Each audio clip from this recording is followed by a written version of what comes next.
Hello everyone, welcome back to the channel. It's Jimbo here at last, and just bringing you a review on the Aerosoft CRJ 550 and 700 series that we've got in Flight Sim. Of course, there's a long video alert here. You've got 3 hours of it, so we're going to put some markers in just to help you guys jump between sections.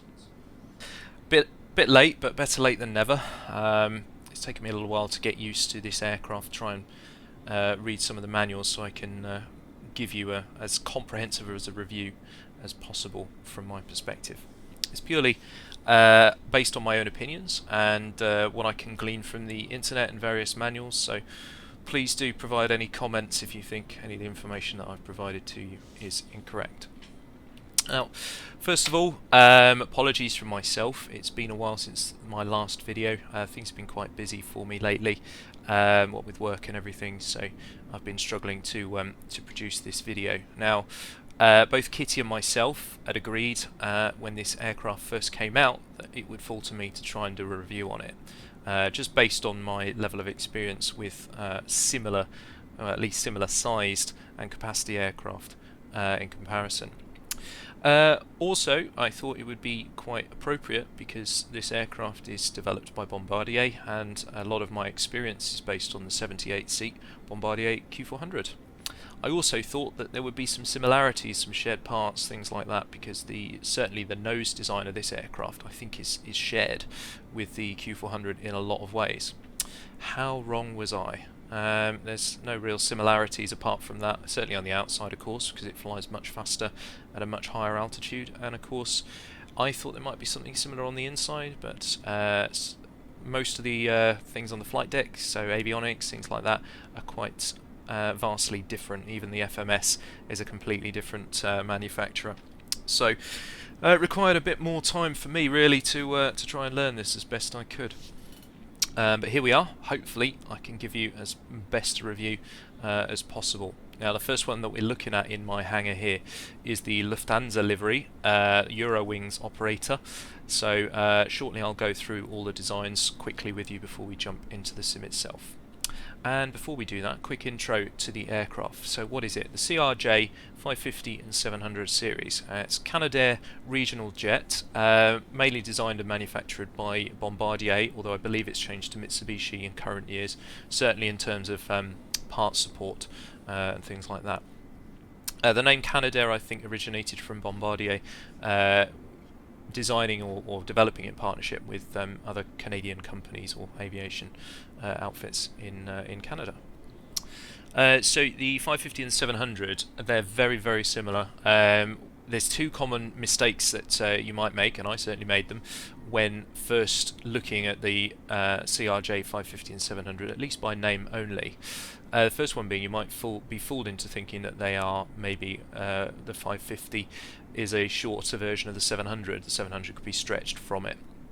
No, that's completely wrong. They're exactly the same dimensions, and in fact for a lot of reasons they're exactly the same aircraft. The only real difference is the seating arrangement and certain certification standards. So the 550 is a 50-seat variant in fact it's a variant of the 700, not the other way around. And the 550, it's actually designed to seat 50 passengers, and of those 50 they've got 3 classes.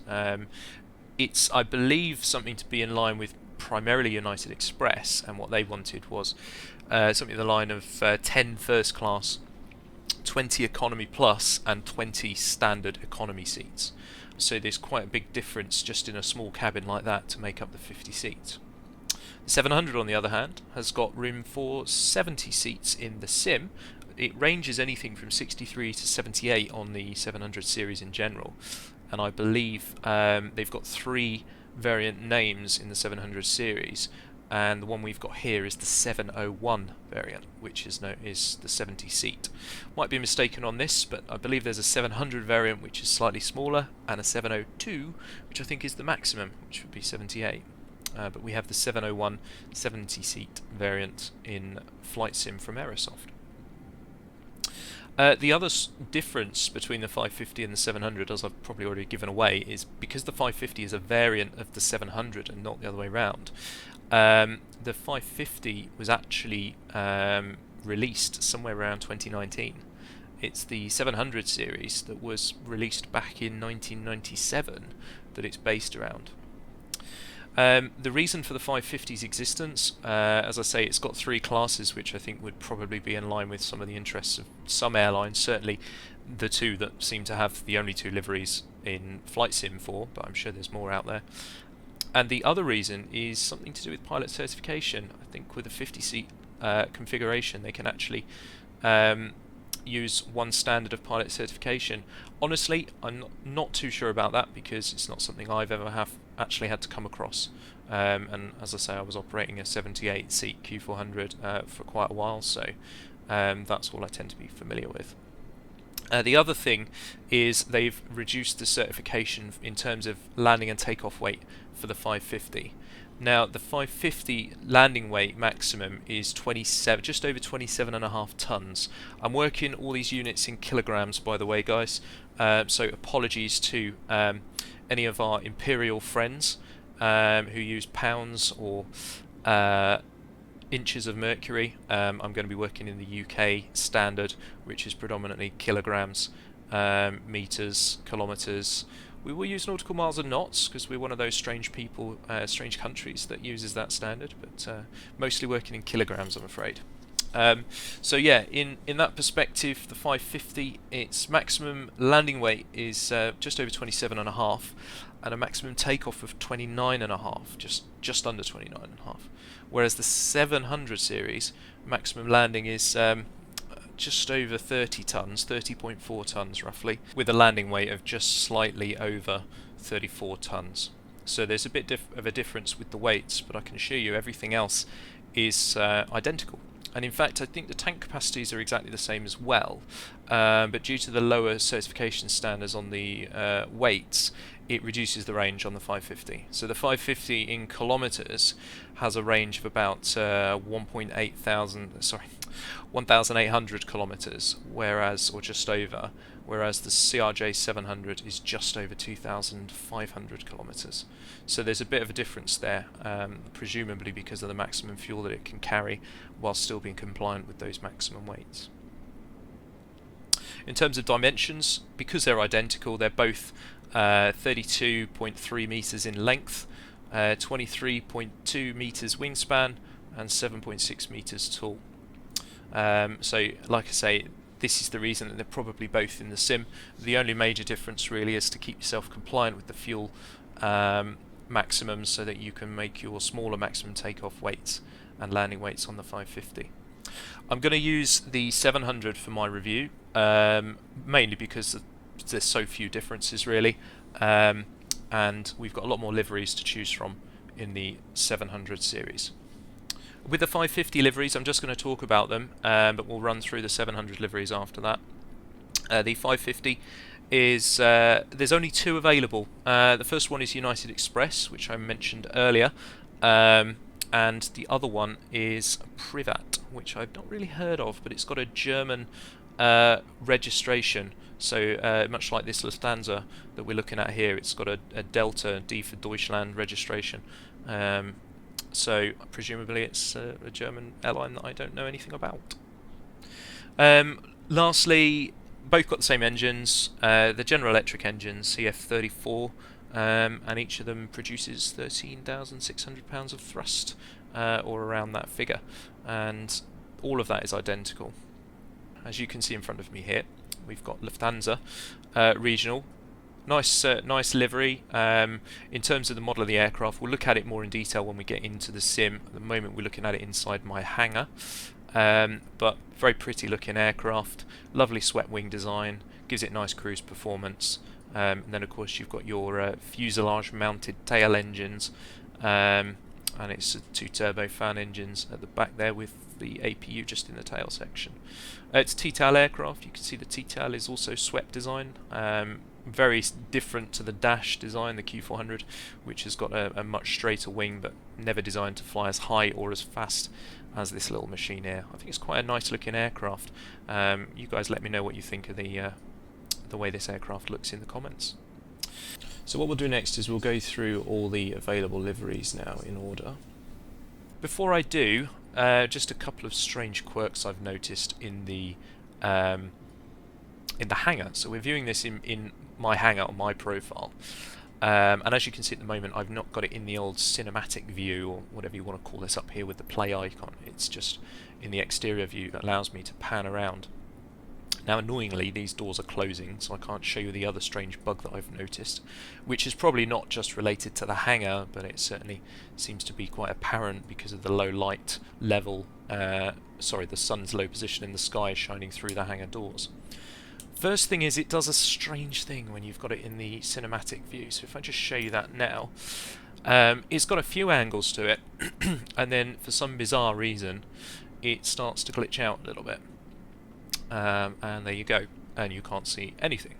I'm not sure if the cameras are too close to the aircraft and this is it maybe clipping into the aircraft or something like that, but now it's looking at the floor, and I don't know what that is. That's potentially, yeah, it could be through the floor or something like that. Again, it might just be the dimensions of the aircraft and the camera's not set up properly with it. This is apparent whenever you change liveries as well. So unfortunately, to get round this problem, you have to go back and then go back into your hangar, and then you can select this option again, because unfortunately I don't know if it does it when you go to the play and then back to it. Oh no, you can still do that, but if you change liveries, you're locked out of that view as well, which I'll show you in a sec once I've told you about the other bug. So because the sun seems to be low in the sky, or at least there's a lot of light radiating in, it looks like the engine cores are invisible in its shadow. Also spinning, which is slightly unusual, but the shadow goes, the light goes straight through it, so you've only got a shadow of the engine cowling and not the core of the engine, which is a bit strange. So this other bug as well then, if I change the livery, first of all let's just have a quick look at all of them from here. You'll see the ones that I've added at the end, towards the end of this part. So we've got American Eagle, one at Air France, we've got two for Lufthansa, City Line and a regional. Not sure about the differences of that. It could just be a revision to their livery, or maybe the company name changed. A couple of Delta ones, Horizon, Alaska, who we know quite well from the history with sorry, no, it was Horizon, wasn't it, with the Q400 news article that was out a few years ago, someone joyriding. Ibex, which I believe is Iberia Express, I might be wrong on that, and then I've added two of these fictitious liveries at the end because they're a bit close to home for me and they looked quite good, and I'll come to those and I'll plug the people that made them as well at the end of the list. So first bug then, if I click American Eagle to look at the next livery, of course we go into the cinematic view here once it's loaded. Oh, and straight away it glitches out, and annoyingly I cannot now click the external view. Don't know why that is. Don't know if anyone's got any suggestions of how to get around that, but at the moment, like I say, the only way around it is, of course, it saves the livery that you've chosen, is to go back, out and then back into your hangar, and now I can click it. There we go. So, American Eagle, nice off-white colour there, sort of greyish colour. Looks fantastic. Oh, get the stairs out of the way. Quite a minimalist livery really, just obviously the symbol at the front, and then you've got, I do love the tail design on the American Eagles, and then the US flag with the reg next to it. Very nice looking livery. Next up, Air France, HOP. So HOP is, I believe, Air France's regional arm, so I'm not sure how many of these they operated, but I've seen quite a few in day-to-day work at various airports, so quite a nice design. I think they operate the Embraer regional jets as well, and while I'm on that subject, it's the 170, I believe, or the 175 that this generally competes with, but of course the CRJ 175 is more of a it looks more like a small airliner. It's got the engine nacelles under the wings, and it's yeah, it just looks more like a sort of 737 style airliner. But yeah, that's the competition. I think Air France operate those as well. Again, nice looking livery, nice little tail design there also. Another Lufthansa livery. This looks slightly different colour to the other Lufthansa, but this is the CityLink one. I suppose, sorry, CityLine. I suppose it just changed the information by the door. I guess it's on both sides. Yeah. So this will be an operator that's branded themselves as Lufthansa, but they're actually, this is the name of the airline. So CityLine are doing the operation. Again, German flag on the side with the Deutsch registration, and quite a nice design on the tail. You can see the PF also appears on the rudder for the reg, and usually they appear over the top of the... Well, that's interesting. No, on the aircraft I'm used to seeing, you would also have the last two letters of the reg above the windshield, but it doesn't seem to be there. Okay, this is the first of the Delta liveries. This one, as you can see, is the SkyWest. So again, it looks like it might be an operator of the aircraft, but branding themselves as Delta. So this one's operated by SkyWest. So presumably the other one, just like the Lufthansa, is going to be very similar, just with a different branding by the door.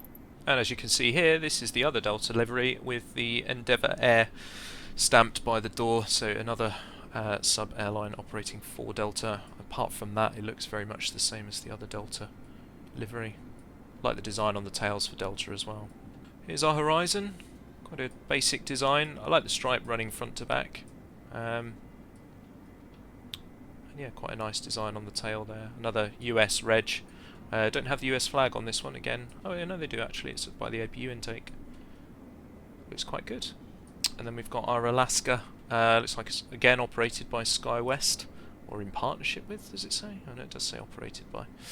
Quite like the Alaskan liveries actually. You'll have to tell me who the chap is on the tail. I have absolutely no idea. I'm sure it's something to do with Alaska. US flag, just by the APU again, APU intake, and yeah, quite a nice design. And here's the Ibex. There seems to be a lot of information going on this one. Ibex on the wings, on the tail. Again, I think this is Iberia Express. It doesn't really clarify it for me. I like the Bombardier name just below the left windshield. Presumably it's on the right as well. Yep. Normally they'll have that near the door that you board on, so that you can see all the small bits of information that might not be provided on the main livery itself. But it looks like it's on both sides here. I think this is the access to the galley, so I don't think you board via this door. Looks good though. Just a simple Ibex on the tail.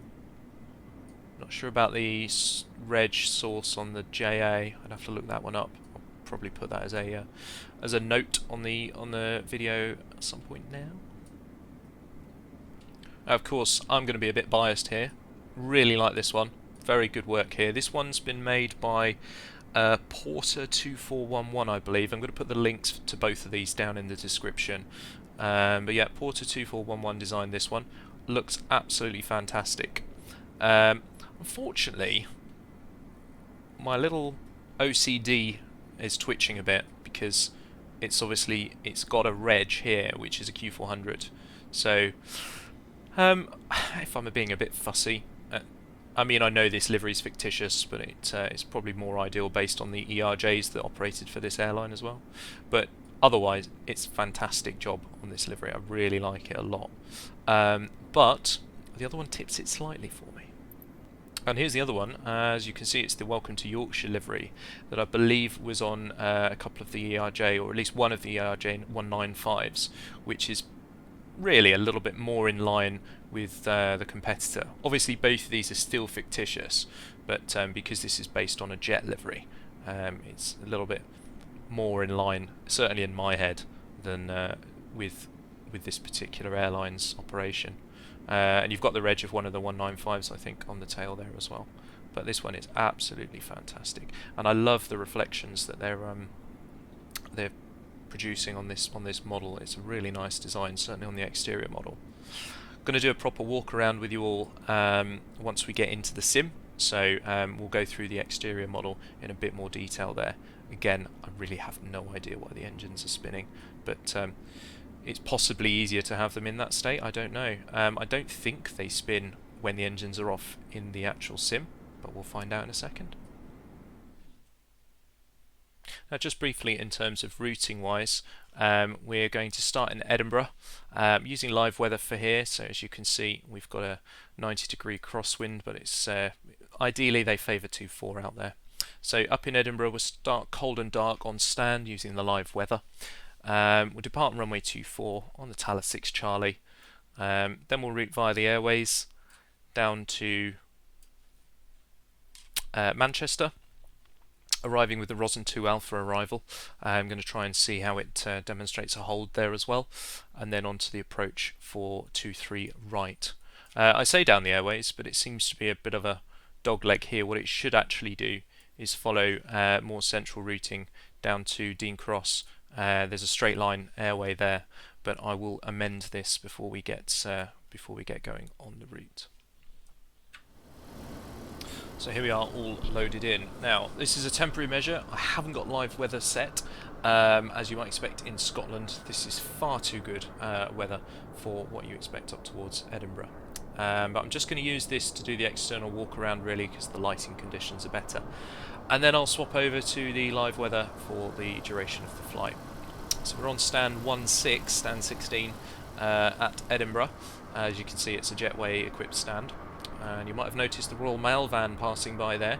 That's because I also have the ground equipment add-on from the in-game Flight Sim store, which is fantastic. Really like it. It changes all the ground equipment to be more accurate to the airports in question, rather than the generic ones. So you can see here, just on the right-hand side of the screen, we've got Menzies, which is the common ground handling company up in Edinburgh. Not too sure about Gate Gourmet though. I don't think we used to use them, but certainly not in Edinburgh, but that might have changed since. And well, even the fire engines look very similar to what we'd expect at the airport here.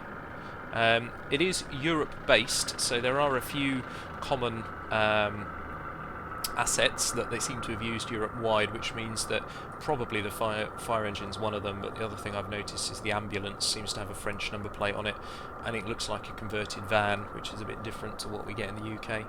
Big thumbs up for that add-on though. Honestly, if larger jets and commercial operations are your thing, I'd definitely recommend getting that. It's not too expensive either. I think it's around the £10 mark. One other thing I've also got added on here, which you might not notice, is airport textures. I believe it's just called airport texture add-on or something. Again, in-game store, something around the £10 mark, maybe slightly less. Let me add that also is in euros. I think it's about €12 thereabouts for both add-ons. Just upgrades the textures really, changes them to more accurate things. I'm not sure if the concrete tile texture was already here in Edinburgh, but it certainly looks great now, and it changes some of the markings and everything like that. As you can see, we've got our stand markings at the entrance points to the stands as well. Again, 2 thumbs up for that one, really. I'd recommend that. It does all airports worldwide, so doesn't matter really what kind of flying you're into. Certainly worth a go if you want to make it look just a little bit more immersive. I've also done a couple of updates on here, so you'll see in a second when we start looking at the FMS, but I've done the AirAC cycles using Navigraph. So I've actually updated both Flight Sim and the FMS systems in the CRJ itself. You can get all of these add-ons from Navigraph, their website. It's a beta for the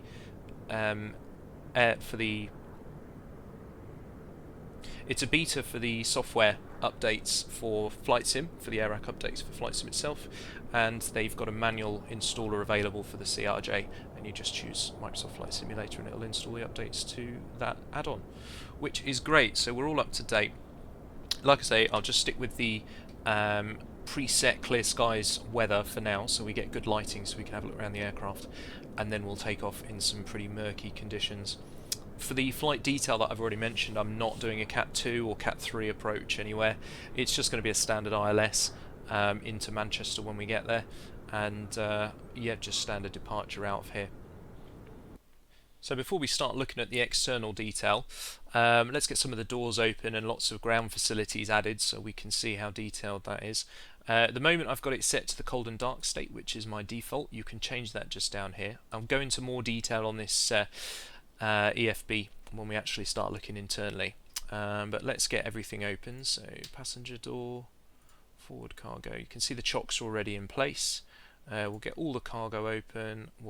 Won't bother with the ground air cart actually, but we'll put the ground power cart on and we'll get the service door open.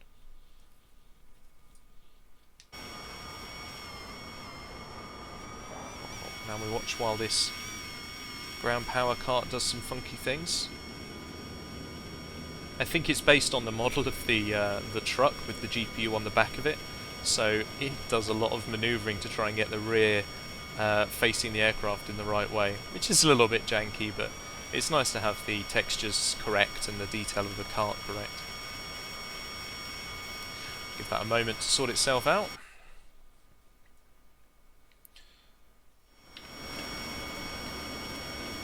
Okay, so here we are. We've got our ground power running, and let's just have a look round at the model, see how detailed it is.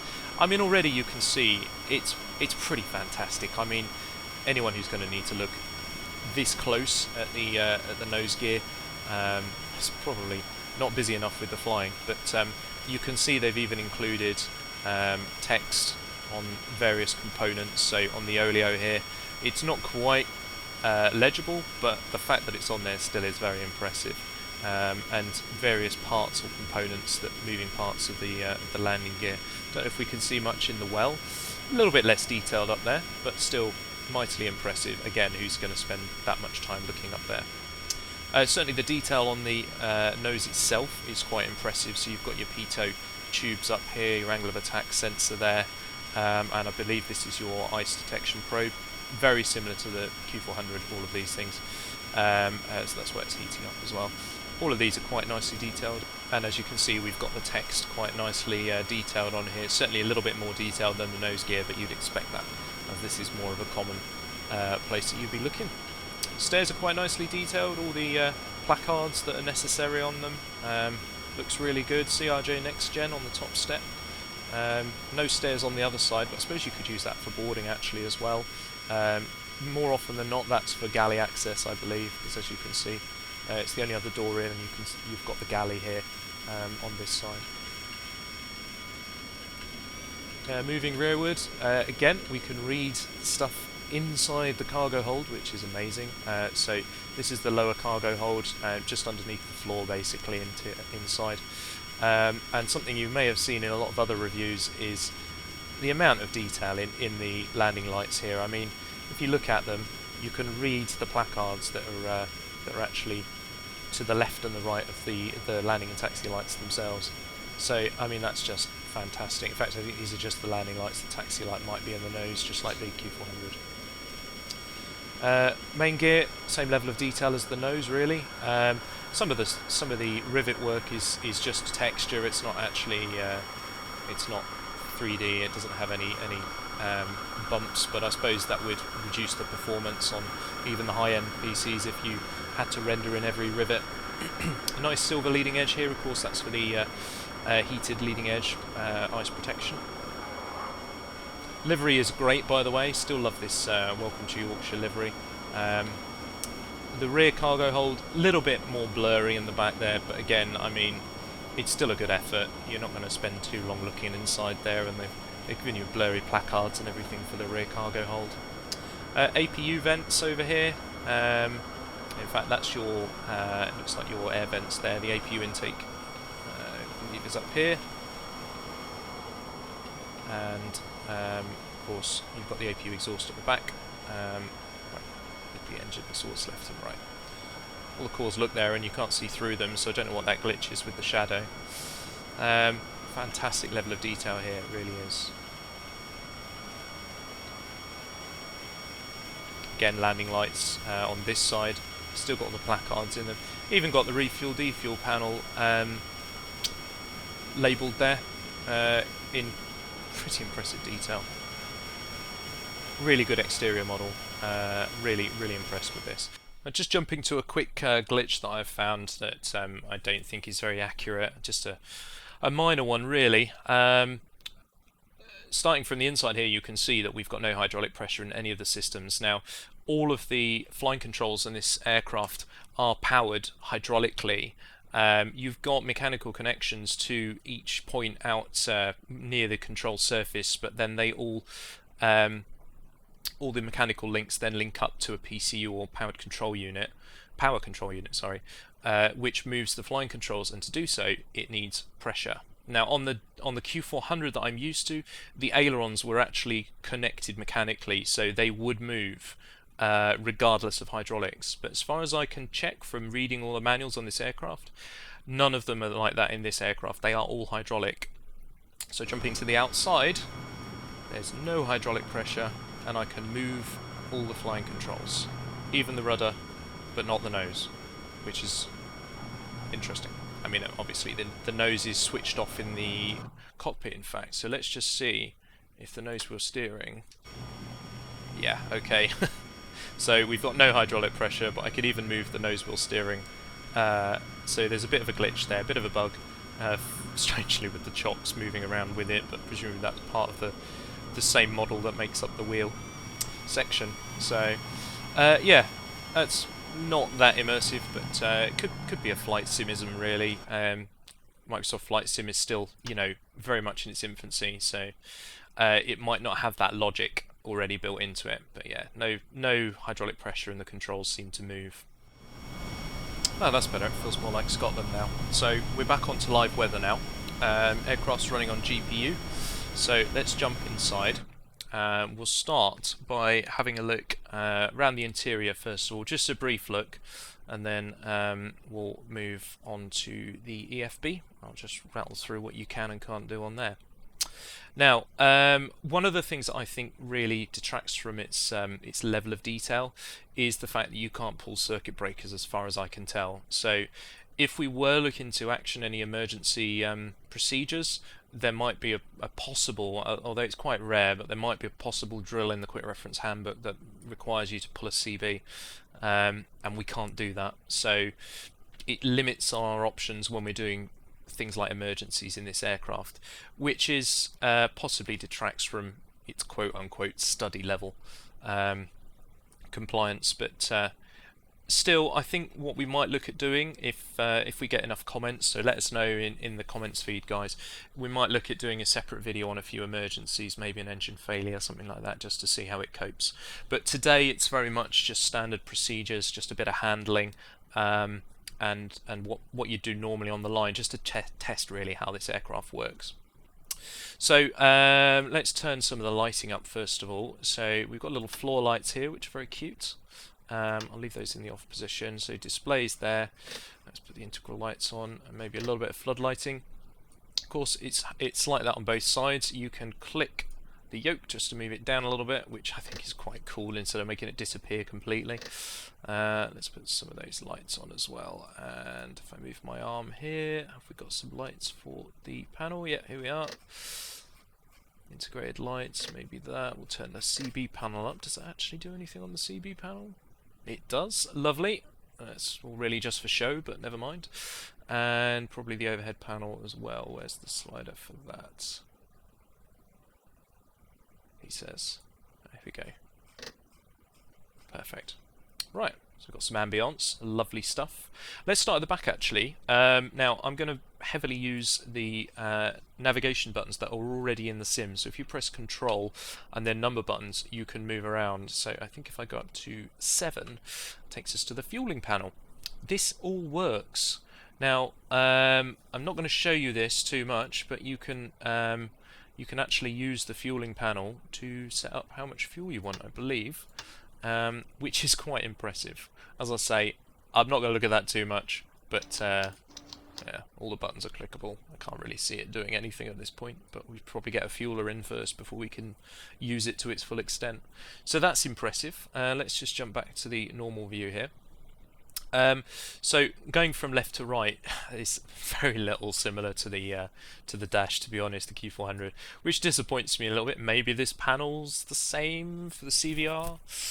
I think it is, but the CVR on the Q400 is over here somewhere. Maybe some of the switches. Yeah, the switches look like Q400 switches. I think that's about it. The avionics are completely different. While I'm on that subject, aren't they a bit small? It's just, if you're sitting here like in a normal view, They're a bit tiny, aren't they? Let's get the HUD out of the way.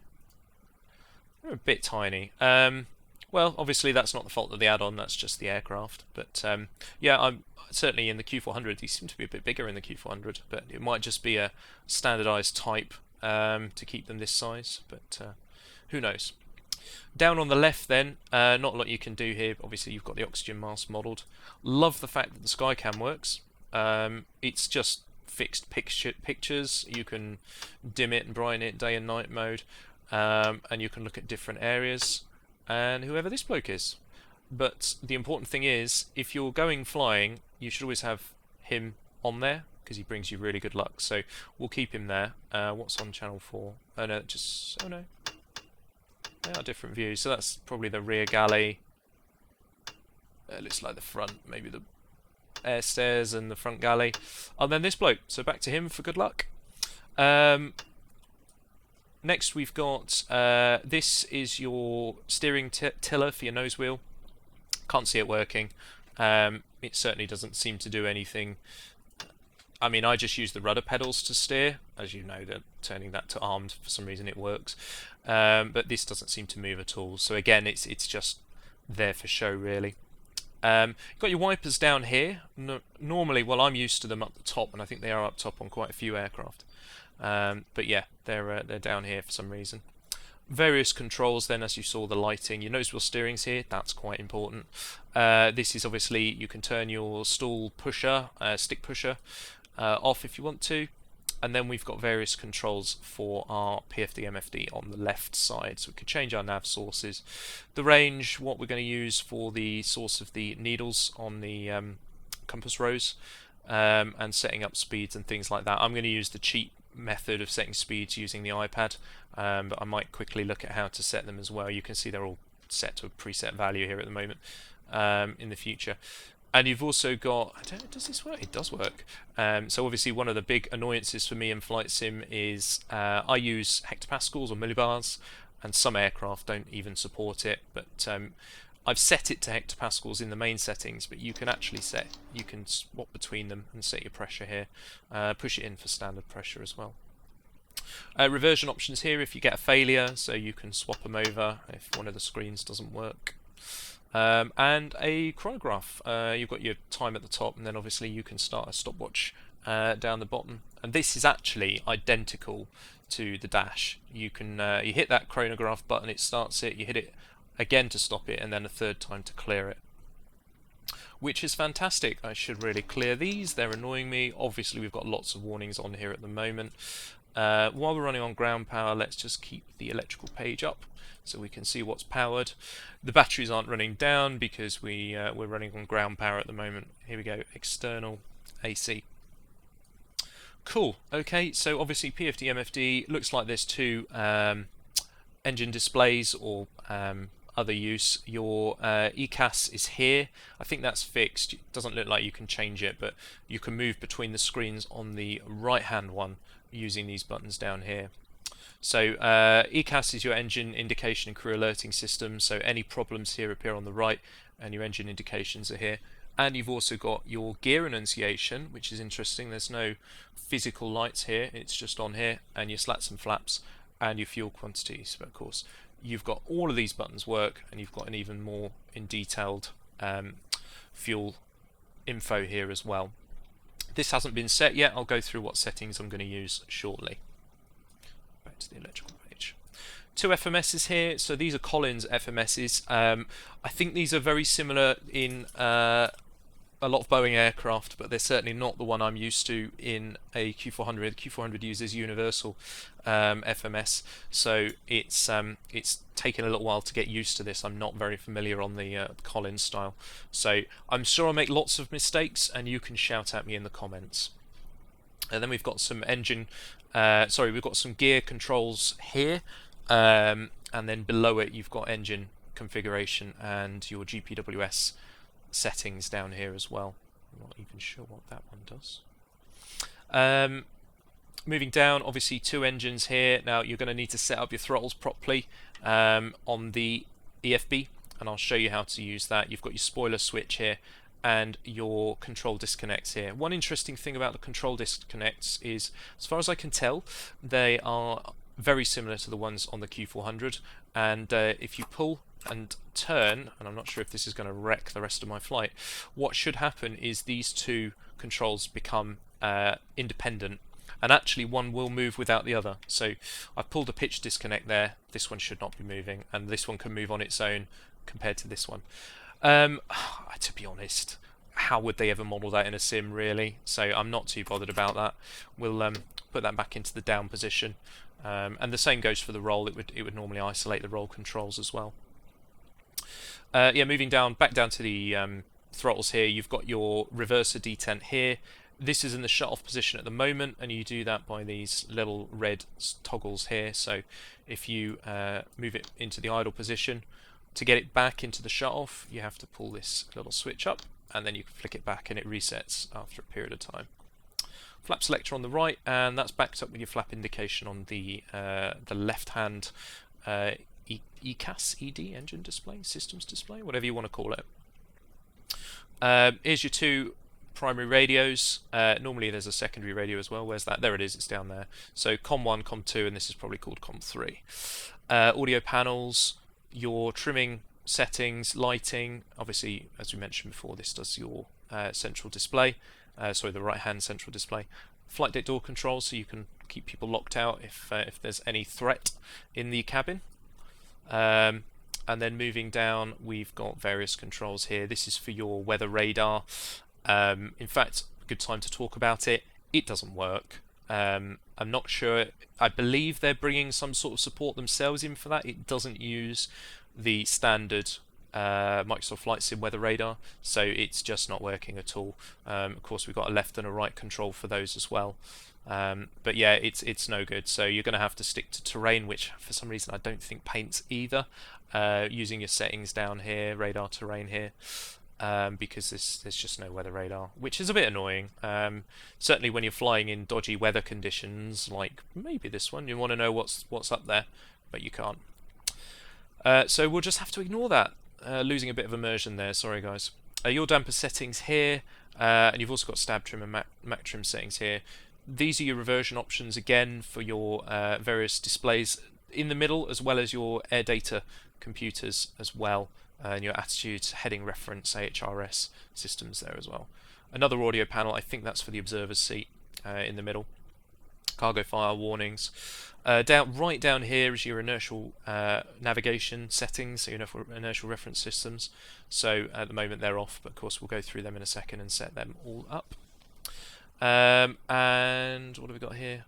Display, ground alternate, fly alternate. Not sure what that one is.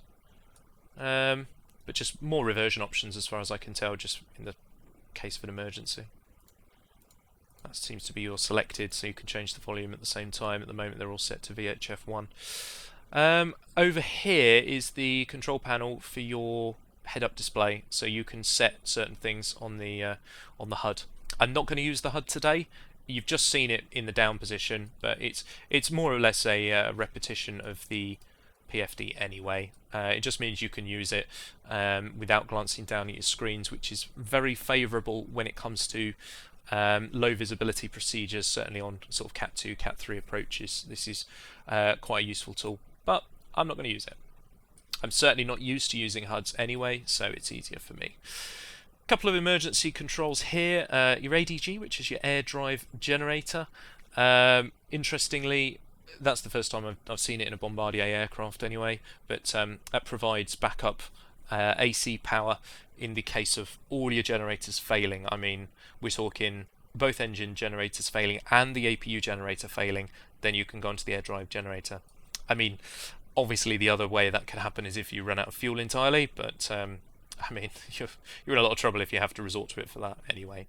Just means you can keep power going to important systems, which includes a few of the AC powered hydraulic pumps, so you can keep all your controls and brakes and various things working as well. Part brakes down here, emergency extension for your landing gear, and I think you've got some more ADG stuff here, and then emergency flap controls there. I think that's mostly it for this side. Now, I'm not going to look too much over on the right hand side because it's mostly repeated. They've even got the Skycam there as well. What's that in the middle there? Oh, it's the right. You've got a printer. Excellent. Obviously, it doesn't work, but you can have a data printer over there. That side doesn't get an EFB because obviously they're not as cool as this left seat anyway. Moving to the overhead panel, now I'm going to use Control and 2 for that, so we get a nice little view. Annoyingly, you can't then pan around with your mouse, so you're fixed in this view, but never mind.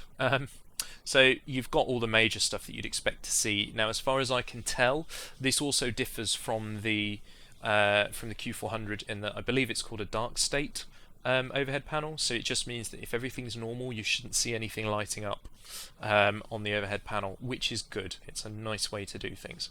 But you can see you've got your electrical panels, you've got your hydraulics set up, you've also got some hydraulic pumps over here as well. engine starts, APU controls, bleed air controls, and also obviously air conditioning, which are connected, fuel controls, and then up here as well you've got your cabin pressure controls as well. This is where you set your landing elevation. Now this is a bit annoying because you have to look down at the screen to see what you've got set while you twiddle that dial. Not ideal in this flight sim, but I'm sure there's ways of coping with that. And then further down, anti-ice controls down here, and then more lighting. So you've got a few mist lights here, a lot of external lights here. As you can see, we've got the nav and the logo light on.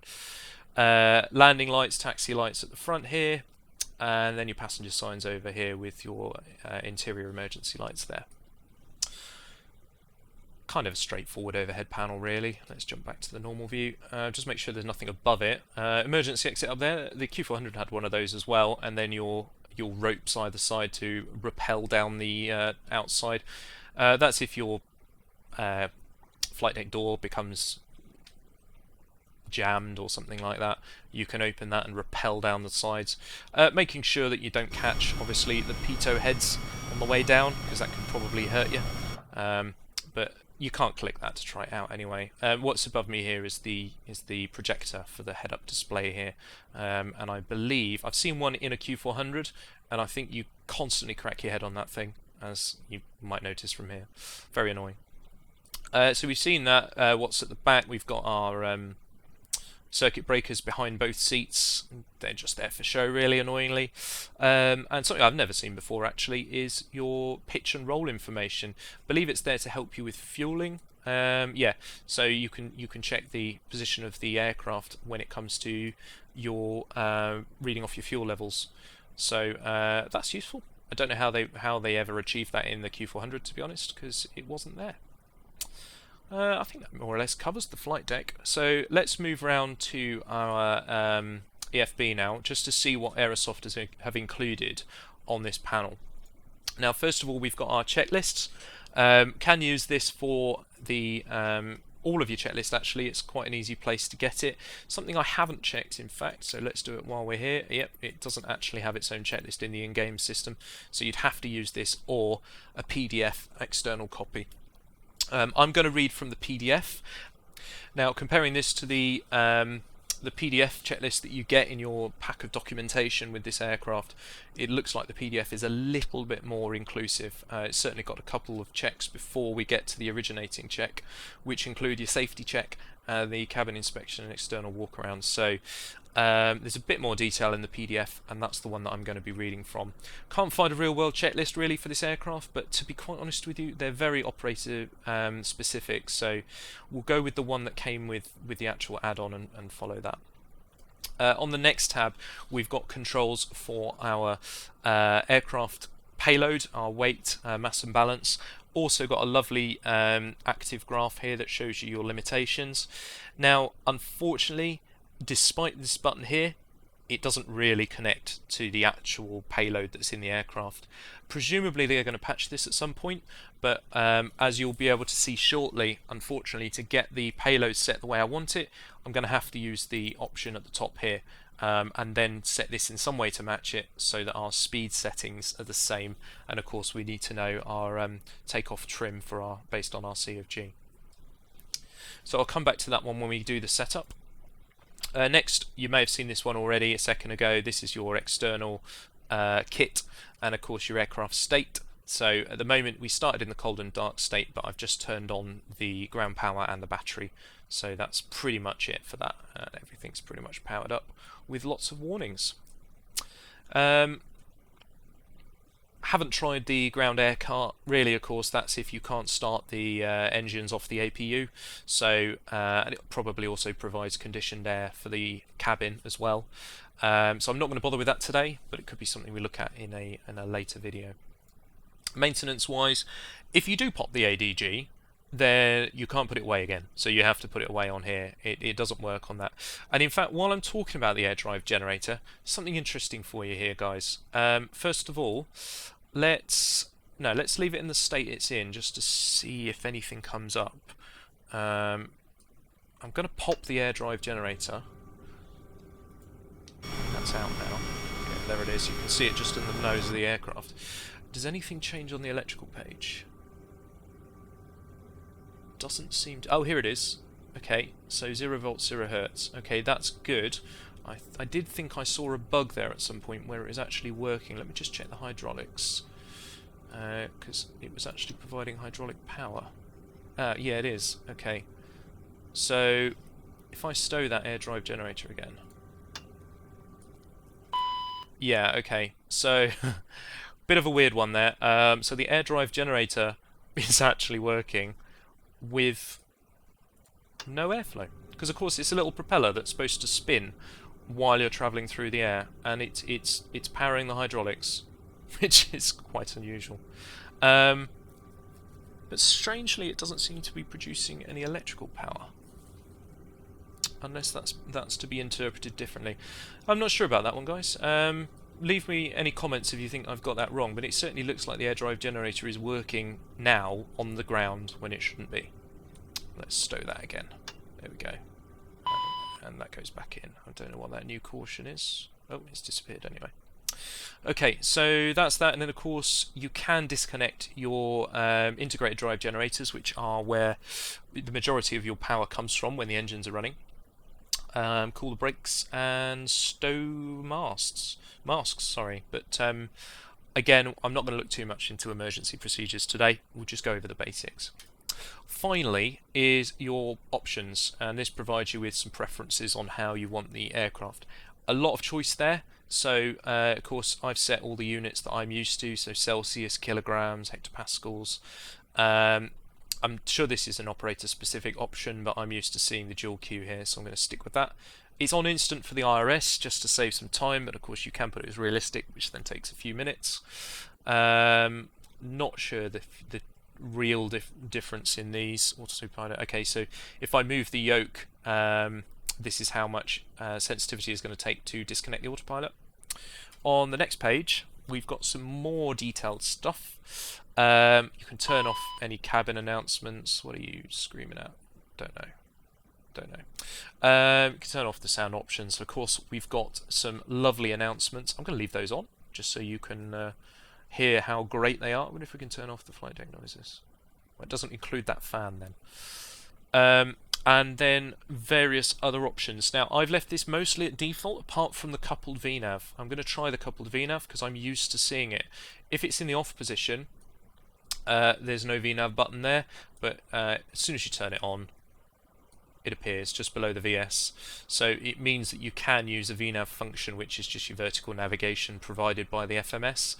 It does have a VNAV function in the FMS regardless of that option.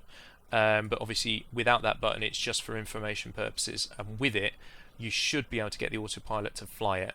I say should, we'll wait and see. Lastly, you really need to use this button over here. Oh, before I get to that, MFD options here, it just depicts really what you see on your MFD.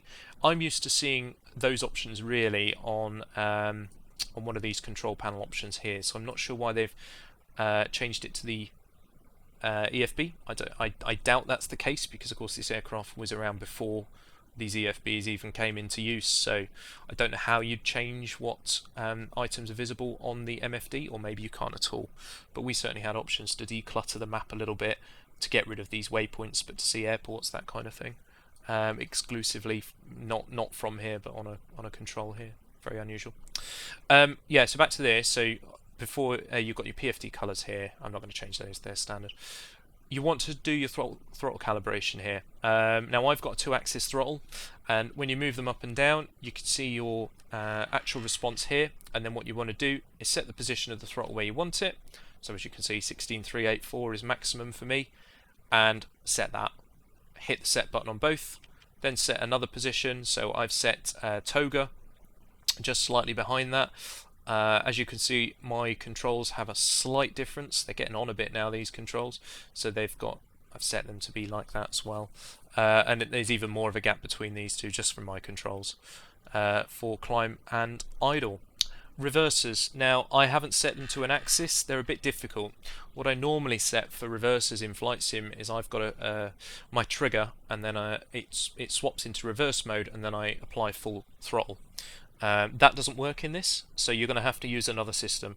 What I would suggest, if you don't want to set a reversing position on your actual throttle, is you can just mash the F2 key. The F2 key is just reduce throttle, the standard button for that, and in mashing that button it will put you into the reverse detent on here and bring these handles up, and that way you don't necessarily need to set a part of your throttle to be at reverse. That's my preference. You're welcome to your own. So as mentioned, we've got this route planned. It needs to be programmed in. So let's go through the FMS programming first of all, and then we'll rattle off our checklists. Now, as you can see, I've got the latest databases available. I believe the expiry is the 17th of June, because it's currently a lot later than that. And then the secondary database is... oh, there's the current date there, look. So it expires on the 17th of June. So that's this latest cycle that I've included. Now we'll go on to the position initialization page. We'll take the FMS position and we'll set that there. And I don't know if we press the execute button there, it doesn't matter. Now we're starting from Edinburgh, and we're actually on gate 16.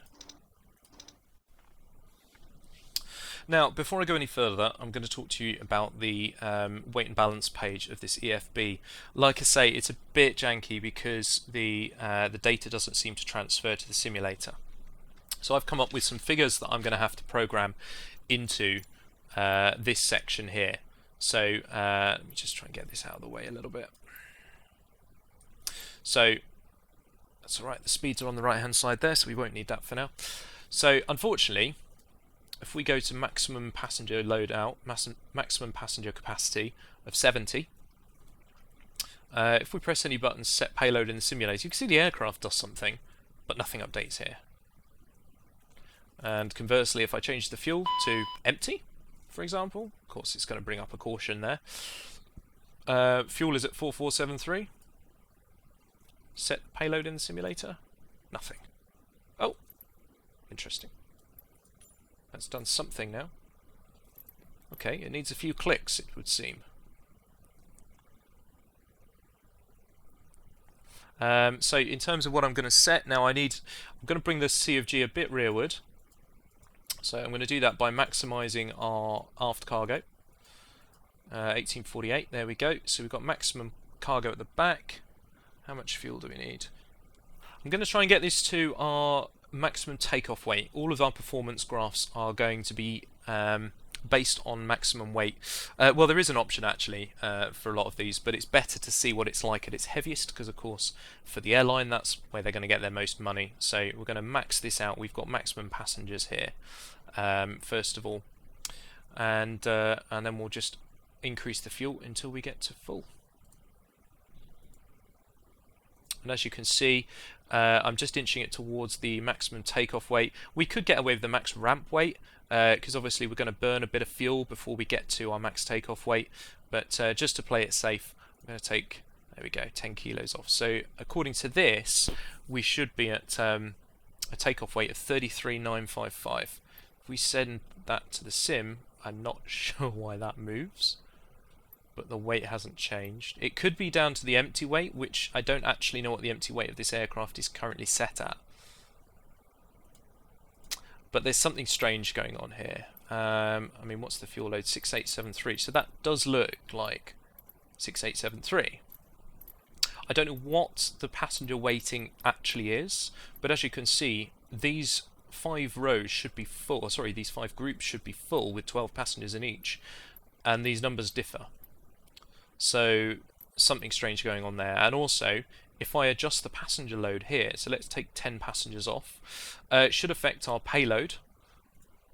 It does not. It should also affect our actual takeoff weight. Take another 10 off. It does not. But what it does do is affect our CFG position. So I can just keep taking passengers out, and the CFG just moves rearward, as you'd expect, because of course putting the passengers in towards the front with lots of cargo in the back is going to bring the CFG forward as you put the passengers in. So I'm not really sure what's going on there. It doesn't affect the weight at all.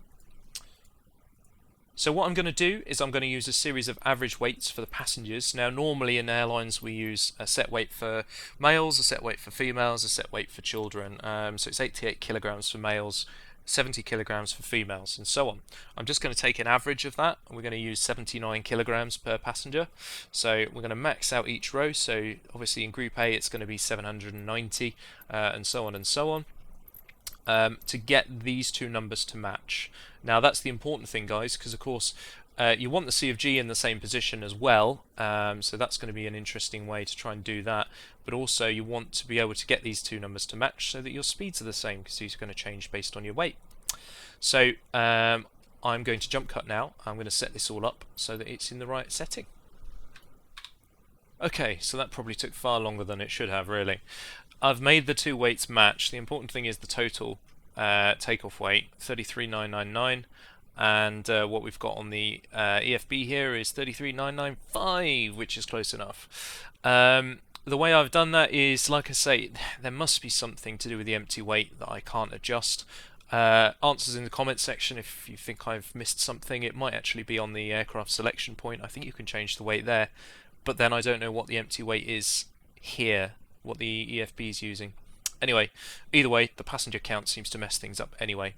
So, like I said, I've got 79 average kilograms per passenger, so I've put all of those in, so we've got a full load of passengers, so 70 passengers.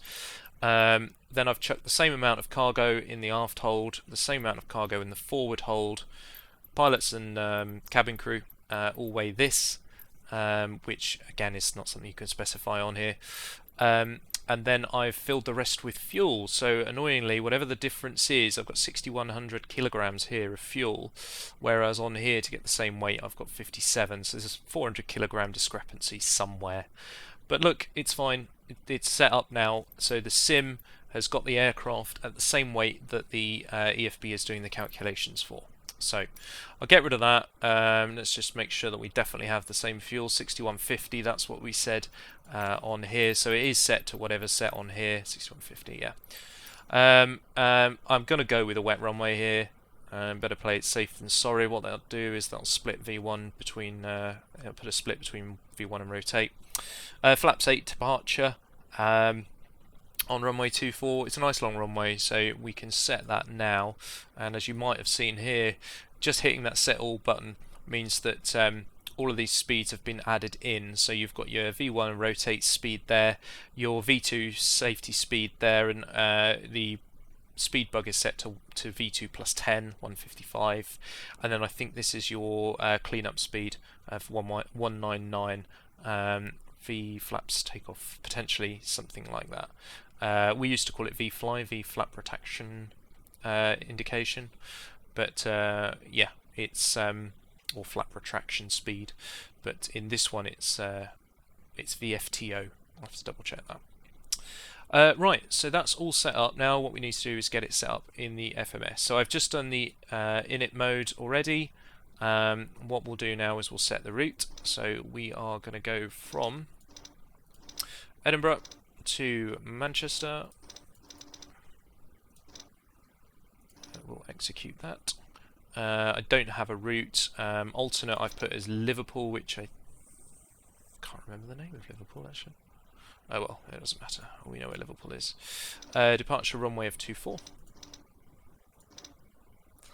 We'll execute that. Now, what I'll do is I'll get the legs page now and make sure that we've got the routing. So So I'm going to keep it short. After the Tala departure, we're off to Dean Cross, which is Delta Charlie Sierra. We'll stick that in there. And then after Dean Cross, that'll take us to Lakey, which is where we start the Rosen arrival into Manchester.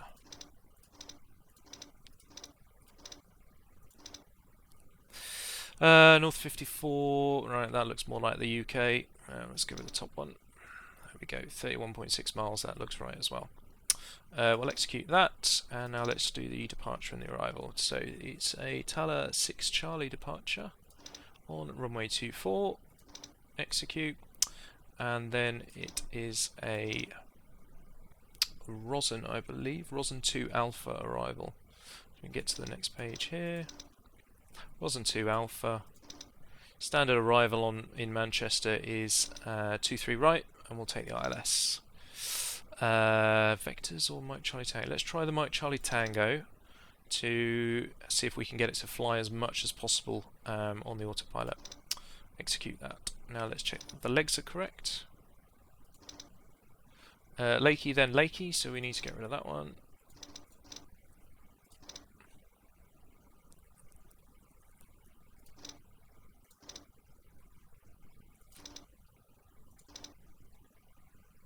Talas are at Lakey, and that's the start of the arrival. We can program the wind in as well here, which might help for calculation purposes. So I've actually got the forecast wind. Who knows if it's correct in this sim, but around the Mike Charlie Tango, we'll say at 2,400 feet, should be something in the region of, oh, it's a strong day, 230 at 60. And let's see if it'll plan that for us as well. So that's departure and arrival done. Does it have any hold data? Because we're going to try and set up a hold at Lakey. It doesn't at the moment, but we'll figure that out when we get there. And what we'll do as well is we'll set up the VNAV. Now normally transition altitude around here is 6,000 feet. We will, in the climb mode, we'll target the speed as it is here, so obviously below 10,000 feet, 250, and then above 10,000 feet we'll speed up to 290, and we'll cross over to Mach 0.74 at a particular altitude. I think it's about 270. If we get there, we're actually, no, we're not going to get there because we're cruising at 24,000 feet. So, flight level 240. Execute that. And I'm doing this, you have to fill out this VNAV page now if you want it to give you VNAV information later on. So that's the VNAV data sorted. I think that's pretty much it. Let's put the radio into auto mode on both. That is set to auto. Don't know what our squawk code's going to be either. I'm just going to do a very basic flow now. Yeah, he's still there for luck. Excellent. Let's do a basic flow then, make sure everything's set up the way we want it. So for the departure then, Tala 6 Charlie, we can use a couple of VORs for it. So let's pick it out. Let me get my plate up. Right, so we're using a DME of 108.9.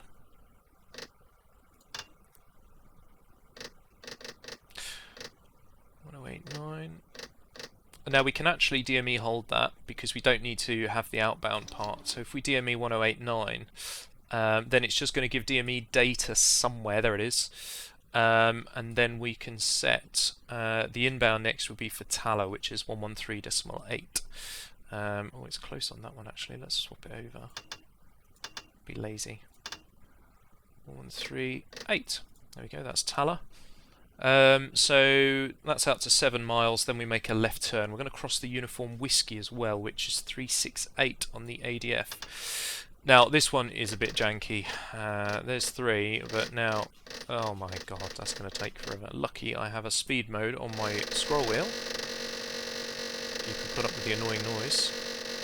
I mean, that's really irritating that we have to do all of that. I don't think there's a toggle mode. There's not a way to click the button to change the increments, but there we go.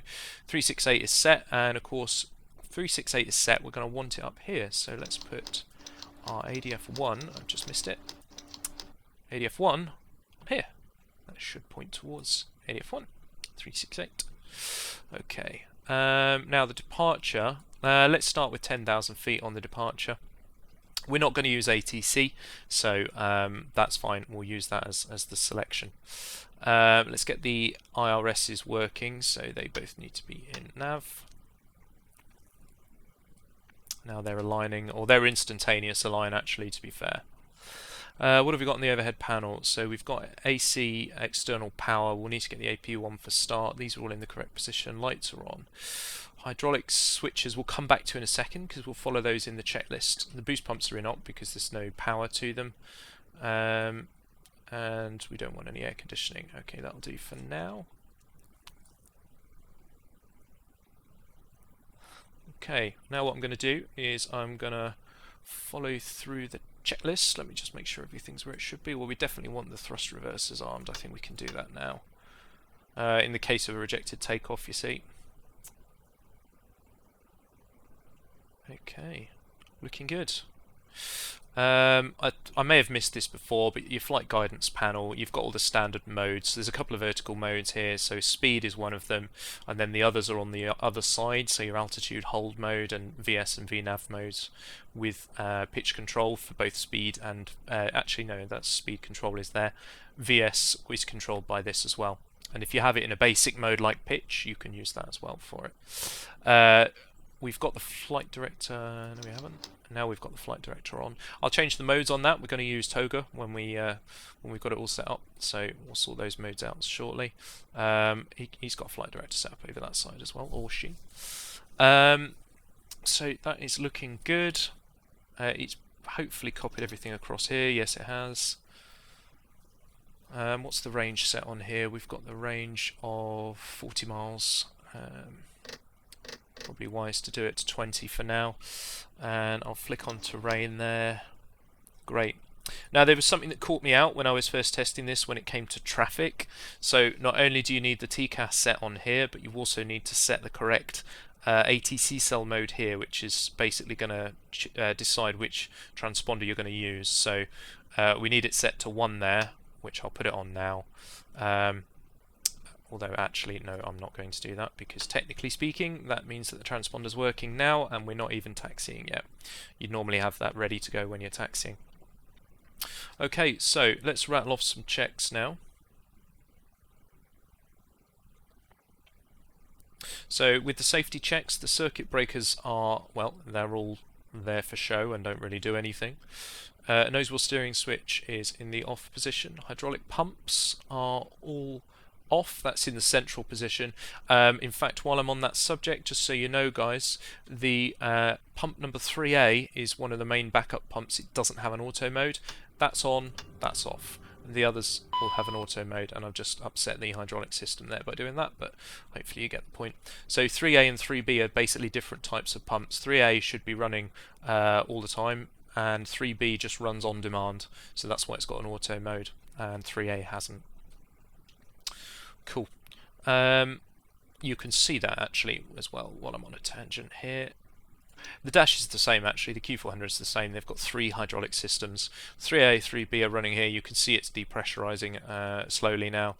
1A and 2A are the IDGs, integral drive generators. Sorry, no, they're not. They're in fact, no, they are. They're driven hydraulic pumps, mechanically driven hydraulic pumps on the engines. And then you've got an AC powered backup here, and these two are both AC powered here as well. So system 3 is entirely electrical powered really, and they all power very similar systems, so you've got triple redundancy essentially. Okay, where were we? Hydraulic pumps are off. Landing gear lever is down, that's convenient. Flight spoiler lever is retracted. It is. Slats and flaps lever is set. Well, we'll leave it at 0 for now, and we'll set it at the takeoff flap setting shortly, which will be 8. Radar is off. That'll be just me messing around with hydraulics again, yeah, probably. Radar, where was radar? I told you. Here it is itself. Great. ADG manual release is stowed. There it is. Emergency flap switch is normal, so that's actually down here as well. Yep, that's set to normal. Battery master switch is definitely on. It is. and the APU as required. We'll get that on shortly because obviously it's using fuel. We'll get that on when we're ready to push and start essentially. AC electrics as required, so all of them are in the standard position really, auto. Like I say, any lights on means that it's an abnormal, so the ground power being on is a bit abnormal, certainly for in flight. So at the moment it's also where we want it. And IRSs are both set to nav. Emergency equipment checked, yep, that's fine. Gear and safety pins are on board. Now in the Q400 these were either stored, some of them were stored behind the right hand seat and some of them were in the airstairs door, so we'll assume they're all present. Airplane documents are checked. Hydraulic pump 3A on or off. Interesting, you've got the choice there. Let's leave it in the off position for now. I think there's another check later on. And the FMS initialization is complete. It's all done, all set up. So we've done the external walkarounds, things like that. Let's move on to the originating checks. Now, it's probably the same as this one, to be honest with you. So we could just bring it up on this page so you can see where I'm following. So crew and oxygen masks are checked and the PSI is checked. Well, I'm assuming the PSI is checked on one of these pages, but I can't remember where it is. Let's just find it for completeness. Crew alerting system. I wonder what that's done. No idea. Primary page, maybe it's on there. Nope. It's probably here actually. Oxygen, there you go, 1850. This is also where, so on this page here, statistics I guess, it tells you your cabin altitude set. So at the moment we've set it for Eddie, which is 100 feet. And we can use that to check our cabin altitude as we climb or descend as well. Sorry, that's the current cabin altitude, that's the elevation. This is the landing elevation here. So in fact, let's do that now and get it out of the way. So it's this one. I think, was it 3 clicks? What does that do? See, this is the annoying thing. Okay, it goes up in 20s. So for Manchester, an elevation of 257 feet. So we'll call it 260. So that means that we need another 10 spins of the elevation, landing elevation knob up here. So another 10 of those. 1, 2, 3, 4, 5, 6, 7, 8, 9, 10. I'm glad we're doing that now and not in flight. 260. There we go. Perfect. Okay, what's next? Fire detection, FireX monitor test complete. Okay, interesting. Oh, in fact, we've missed a few here. Audio warning panel, yeah, fine. Electrical power panel, we've checked. Okay, fire warning tests. There was a test button for the lights. Now, this forms part of a very extensive check that you would complete. But I wonder if we can just. Oh, here we go. Here's the fire test.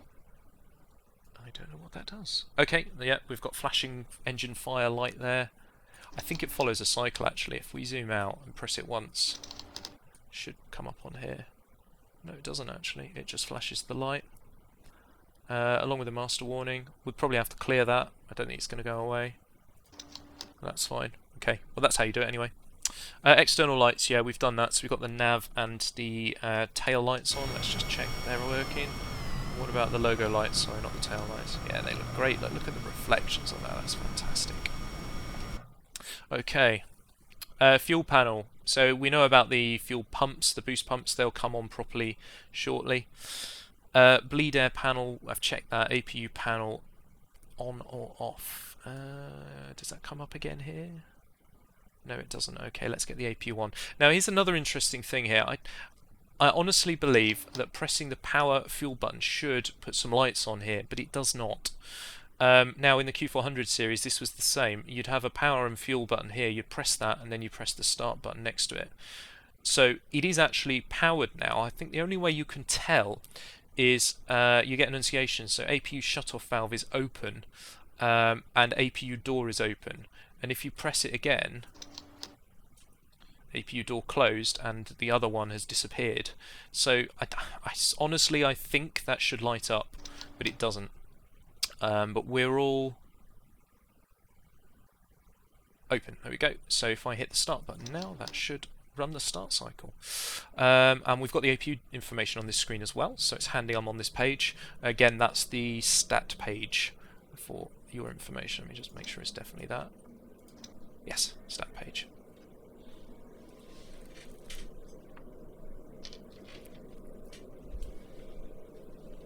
So APU's coming online. We can lose that shortly. Start panel checked. Yeah, I've already looked at that. I mean, you're just making sure that there's no lights on at the moment. Hydraulic panel checked auto on. So they're all in the auto position. Let's put the 3A in the on position just to complete that. I don't know if it's on the before starts anyway. Yeah, it would be here as well, cleared to start, but that's fine.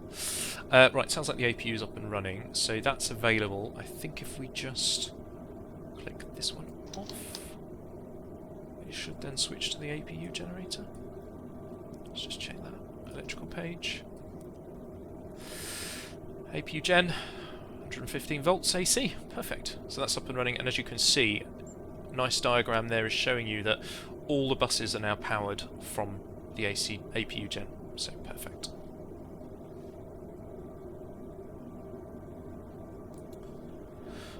So yeah, hydraulic panel's done. ELT in the armed position. ELT, that's your emergency light. Sorry, there it is. That's in the armed position.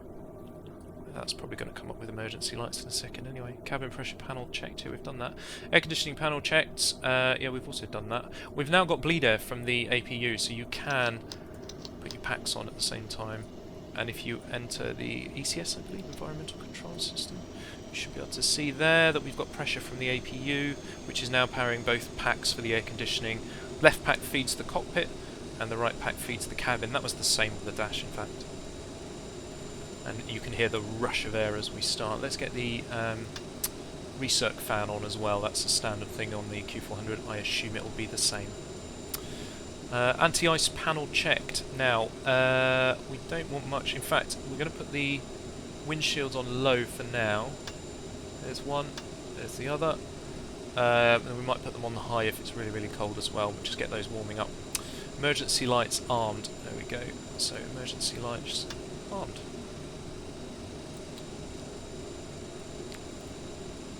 Standby compass checked, so we've got the magnetic compass up here, which is showing us pointing towards the west roughly, and it's more or less the same. There's a bit of parallax error there. If you look at it straight on, it'll read correctly. Yeah, that's more like 265, something like that, and we've got 258. That's close enough.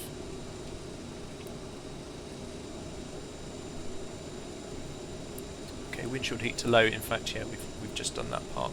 I missed that actually, I jumped through it. Nose wheel steering is off, definitely. Clocks, oh, okay, clocks are set, yeah, fine. Instrument panels are all checked, so just looking for any warnings or anything. We're all IRS aligned. We've set up the nav aids that we're going to use, so well, certainly on my side anyway, don't care about that side. Instrument panels checked, upper pedestal checked, so up here somewhere, the switches all in the right positions, they should be. Thrust lever quadrant is checked, avionics is checked, yeah, we talked about that, trims checked. Okay, let's just set that trim, that's a good point actually. So, we've got a 23.3% Mac, which is a 6.4 takeoff trim. I think if we go back to the stat page, we should have, there it is, takeoff trim. Now, 23, as you can see, 23.3 is more or less in the middle. So 6.4 should be about in the middle of the trim as well. Let's just move that on here. Slightly nose down trim there, but only slightly aft of neutral. There we go. Oh, it's jumped. I'm using an analog trimmer here, so that should do it. Right, great. 6.4 set. Back to the checklists. It should save the page. No, it does not. Oh no, it does. We were on this page anyway, weren't we? Trim set, yaw damper engaged. Okay, yaw damper. Engage both of them. I think that should just... There's an enunciation if it's not engaged, so we'll assume that's working. Source select panel normal, so that's over here. In fact, no, it's not. It's the backup. So normal here for the PFD ones, and then the source select panel down here as well should be all set to normal. Great. Okay, let's go for before starts. Passenger sign should be on. Let's put them all in on actually. Bit of a strange situation with the scroll wheel there. Sometimes you can't click it back. Landing elevation is set. Yeah, we've done that. Talked about that. Altimeters. Right. What is the QNH today? Looks a bit wrong because we're certainly not 100 feet. Sorry, we're certainly not at 500, 600 feet. We're at 100 here. So the real world QNH at the moment for Edinburgh should be 908 hectopascals. So let's swing this down to 908. It should come up with 100 feet. All the way down. 998. There we go, 100 feet. I'm just going to cheat and press B for the rest of them. 998. Oh, and that goes back to 1013. That's interesting. I'll press it again. 999, okay. Sim's slightly different. We'll use the one that's come up on B actually, it might change slightly. Last time I synced my real world weather. FMS's checked and set. Yeah, they're both set up. We've done that. In fact, we should check the performance page as well. Oh, does it have a performance page? No, it doesn't, to be honest.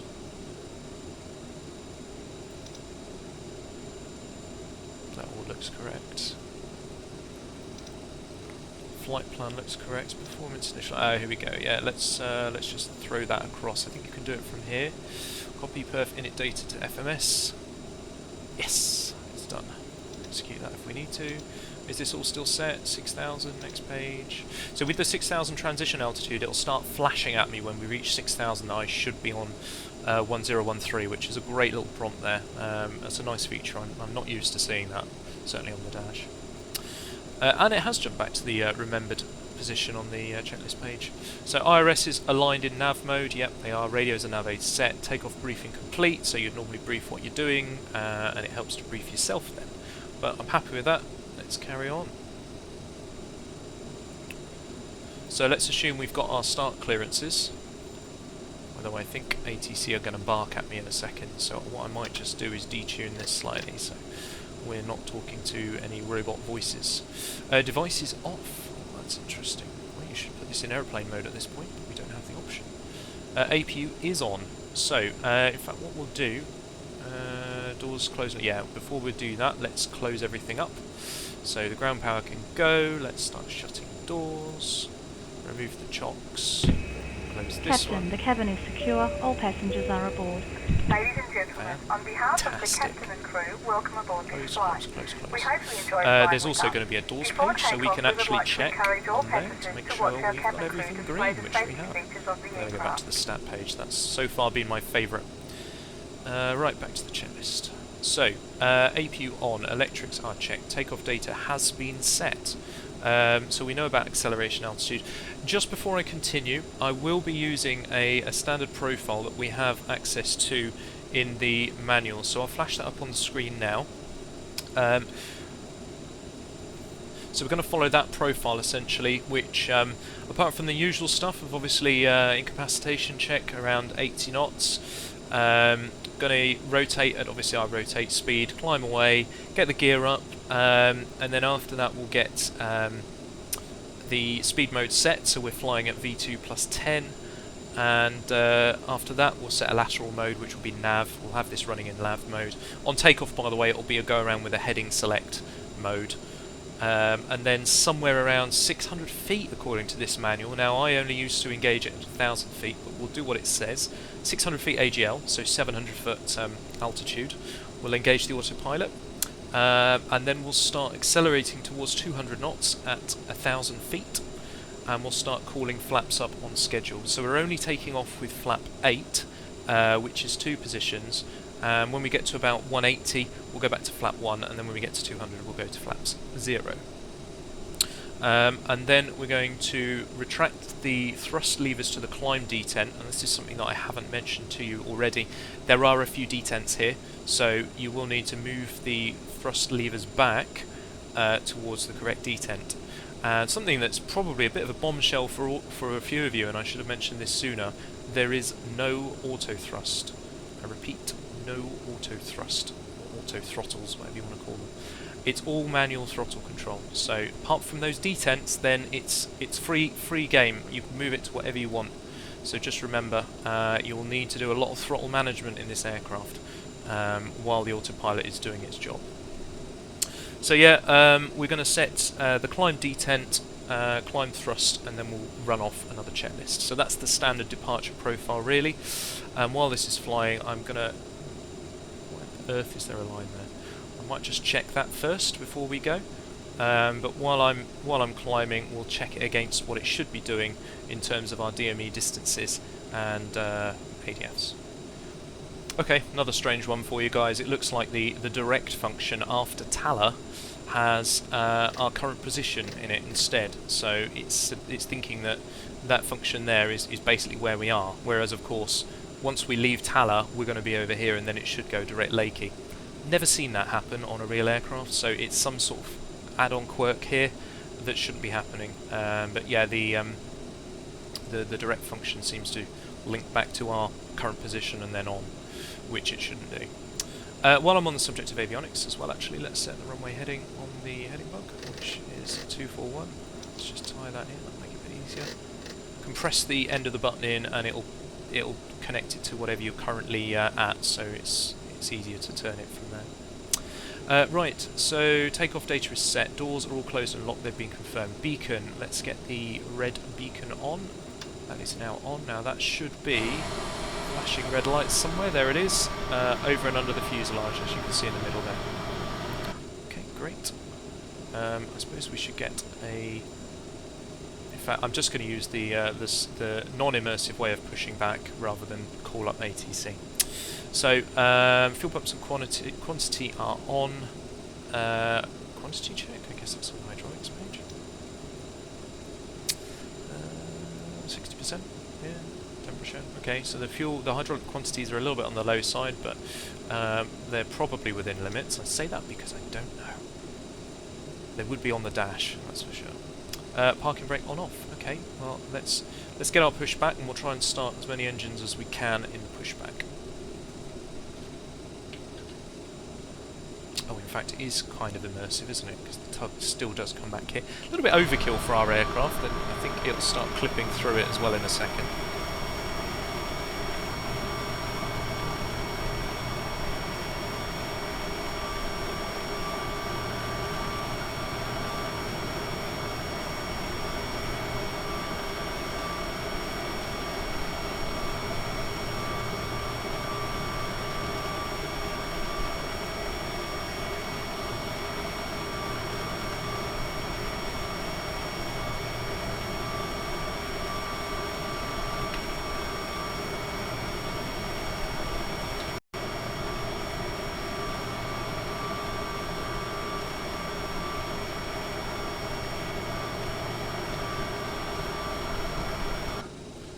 Okay, so parking brake off.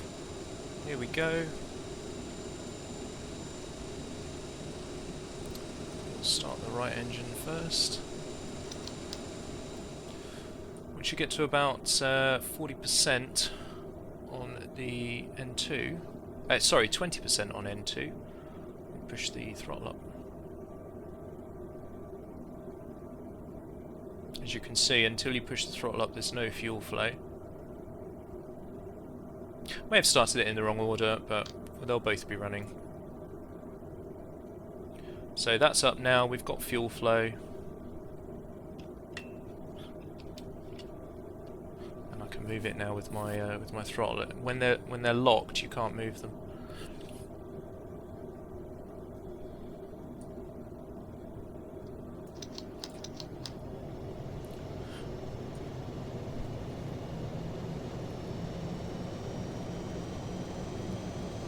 Okay, fuel pump should have been on as part of my check.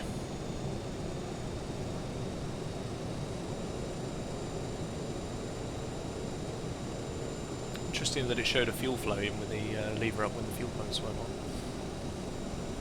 How are we doing with this push?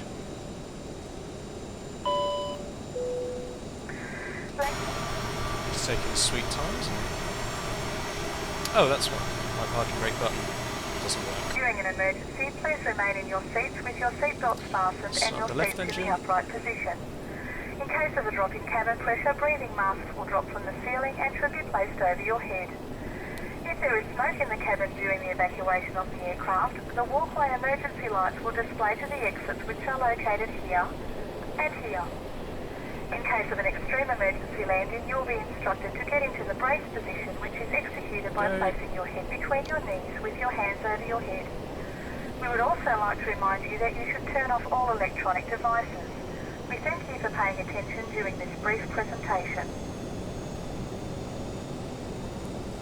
Now, I tried getting it turning to the right, I think it was before, but it seems to turn it to the tug's right, not the nose of the aircraft to the right, so I learned the hard way and ended up facing to the left, so I'm just going to turn away. Do that. I'm just going to turn away at my own leisure. Right, park brakes on. Engines are running.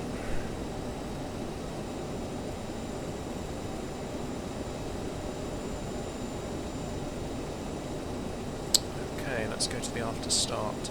So slats and flaps set, so let's put in 8 degrees. I've got a button here for that, so there's 8 set, or it might not be 8 degrees, it might just be flaps 8.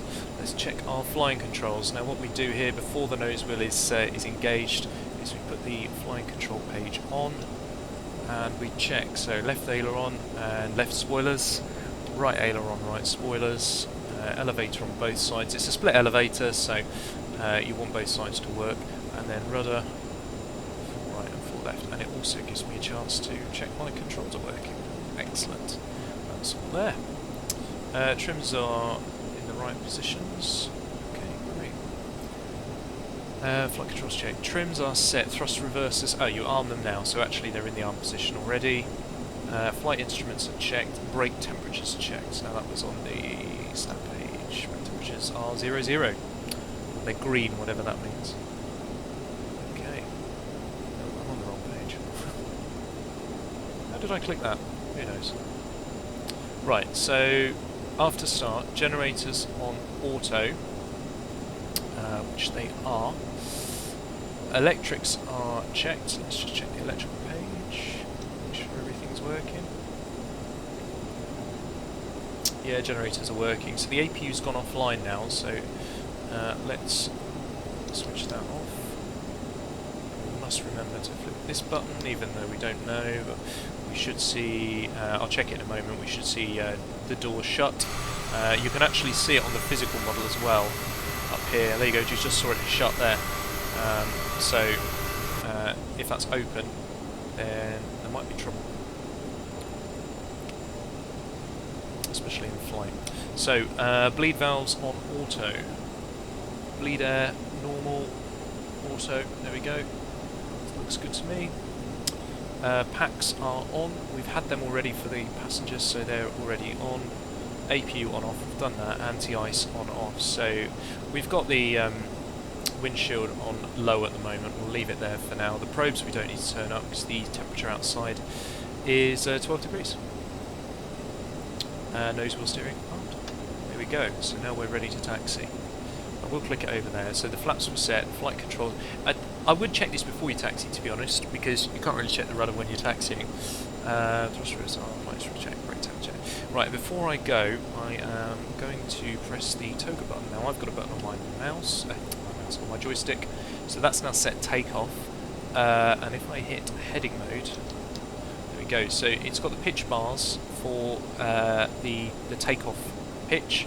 And the heading is now commanding a left turn, which is correct. It's in heading mode, so that's good. We're going to climb up to there, and obviously we'll change the mode into a speed mode as per the profile we went over earlier.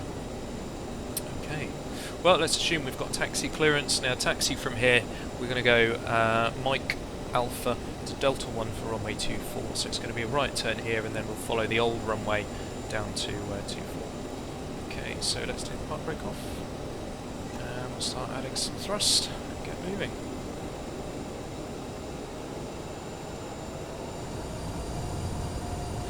Now, your rudder controls will do the full movement, so you don't need, unlike some other add-ons where you have to use a tiller, this one doesn't need it. Just need a bit of thrust to get you around. I've tried differential thrust because they're fuselage mounted engines, it doesn't really make a difference, so try it again. Well, maybe a bit of a difference, but I don't expect much to change on a fuselage mounted engine, really.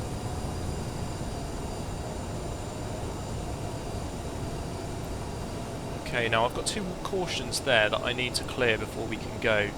I wonder if it's on the before takeoff actually. Interesting, it's not.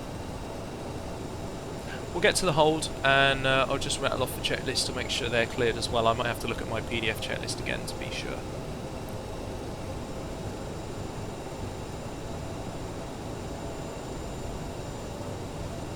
Of course we should have the taxi light on there as well.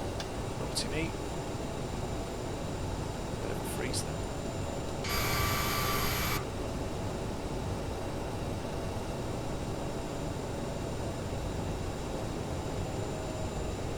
So right turn here, that takes us down to Delta for 24.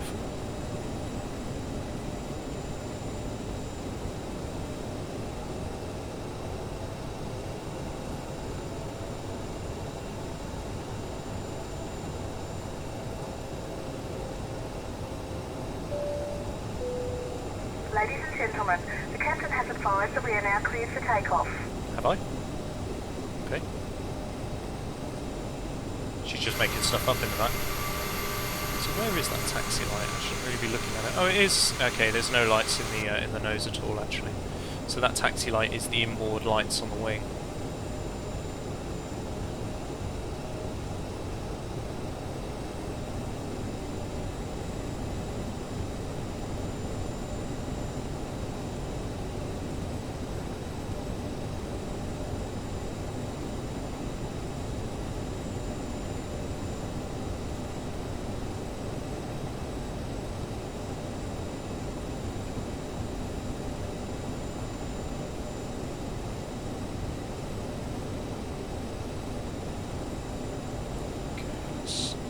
Slowing it down.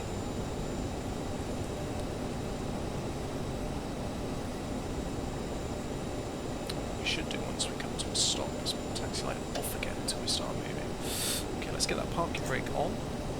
And I'm just going to get the checklist out to get those cautions cleared.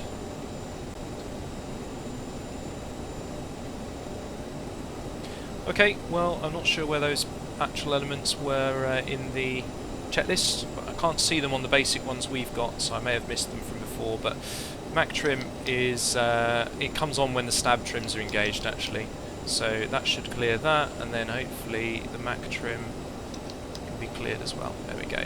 So we've got the stab trim and the Mac trim all engaged now. And let's go through the before check, takeoff check. So we'll do lights and strobes on the lineup. Fuel crossflow to manual, that's in the middle here. Crossflow auto override, there we go, that's manual. Flight attendant advised. I think she's got her own mind made up of what's going on, so I won't bother. Transponder TCAS, I mentioned that should have been on before we taxi, but never mind. There you go, that's now on. And we should have TA available, yeah, TA only above and below because we're on the ground. It'll turn to TARA once we're airborne. Let's see if we can get terrain. And traffic is already on.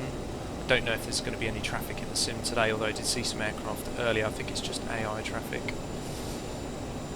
So radar terrain display is set and crew alerting system is set and clear. Let's just make sure that our APU is closed. Yeah, APU door is closed.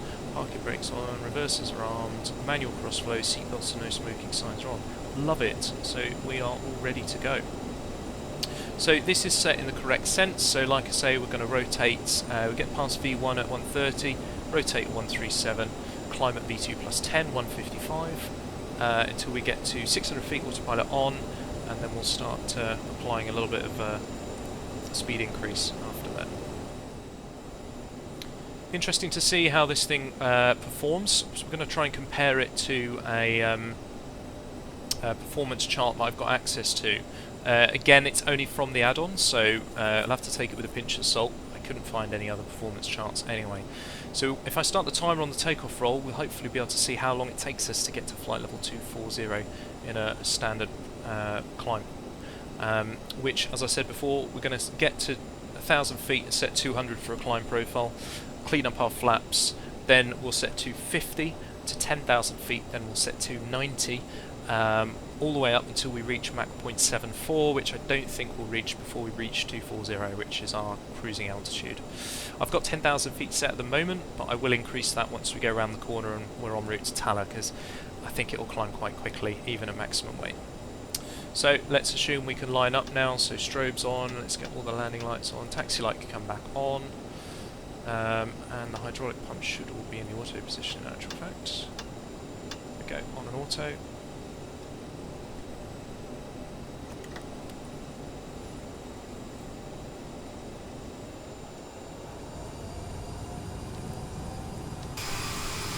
Beautiful. Weather's clearing up here as well. Don't think the rain isn't very heavy.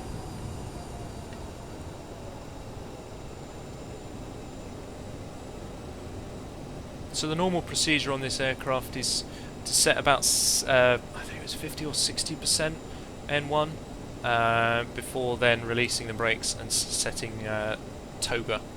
So and that's done with the detent, it's not done with the buttons. As you can see, there's no auto thrust, so there's no button to set toga on the throttles. So let's put the brakes on, all the lights are on, let's set 40 or 50%, make sure it's stabilised. Let's go with 50. Looks stable enough, and we'll release the brakes and push it into the toga detent, climb, toga. There we go. Watch for your enunciation here to ensure that you're at that speed, at that setting. So airspeed's now rising.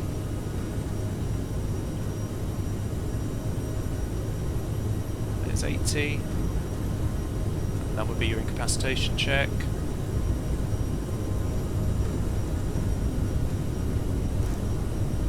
V1.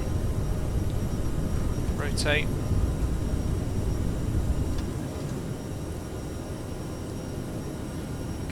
Climbing there, so positive climb, gear goes up, and let's set our speed mode.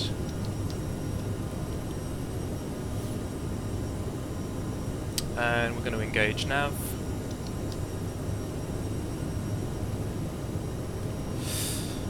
Okay, I'm going to increase our speed a little bit now.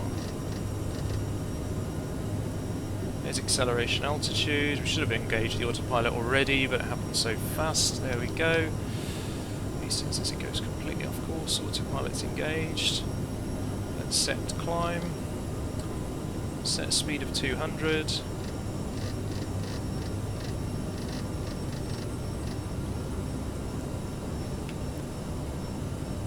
And we are very sloppy flying there from me. What's it doing? Not doing what it's supposed to. Autopilot's engaged. Set to the FMS. Oh, here we go. It's very slow to catch up sometimes. Okay, we'll go flap 1.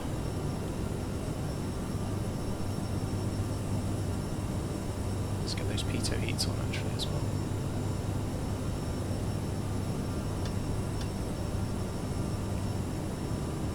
And it's 200, flap 0, speed to 250.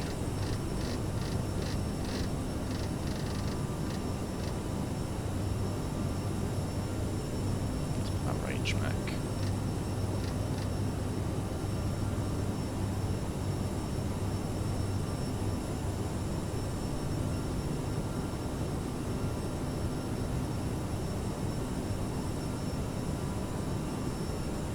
So we're expecting to get to 7 miles on the India Tango Hotel, and then we'll make a left turn. Let's do the climb check. So fuel crossflow back to auto. Bleeds and APU set, yeah, that's fine. Thrust reversers off, and crew alerting system checked. No, it's all clear. Okay, around the corner we go. Didn't set the timer.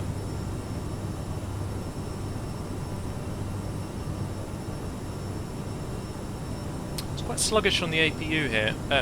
Quite sluggish on the autopilot here. It doesn't really follow the flight director as instructed. Wish I had the flight radar on, because some of these clouds look a little bit tall and scary.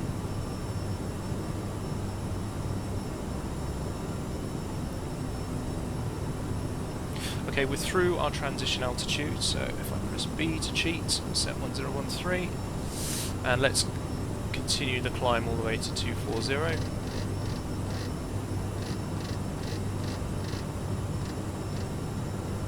Now, once we finish the departure and got to our cruising level, we're going to do some general handling just to try see how the aircraft handles.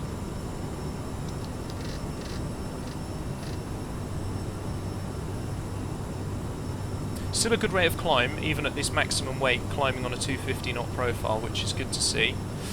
I'm not sure where it's going with this turn. This is not good at all. It's now trying to do an intercept for the next waypoint. If it had turned sooner, it would have been alright, and we've still got that line here. I don't know what's going to happen after we reach Tala. So we can get rid of the DME hold now. We're done with... oh no, we're not. We've got one more. 9.5 D is for an altitude check. Oh, we're through that already anyway.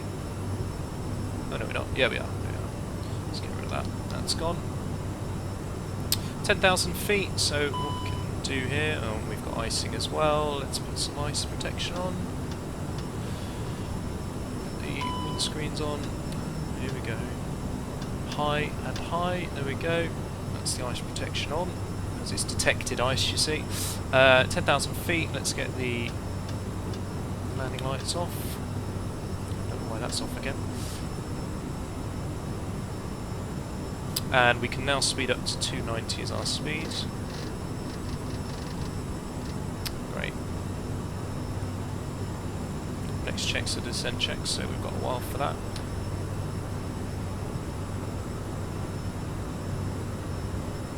What I'd like to do at this point as well is to check our pressurization page. Always wise to do that, just in case it's not pressurized. Environmental control, there it is. So cabin altitude, interesting, it's 1100 feet. The rate is climbing, and the differential pressure is 4.5 psi. Okay, so it is climbing. It is way behind our current altitude, which is good to see. And it's climbing at a much slower rate, so we're climbing at 2,600 feet per minute still at this altitude.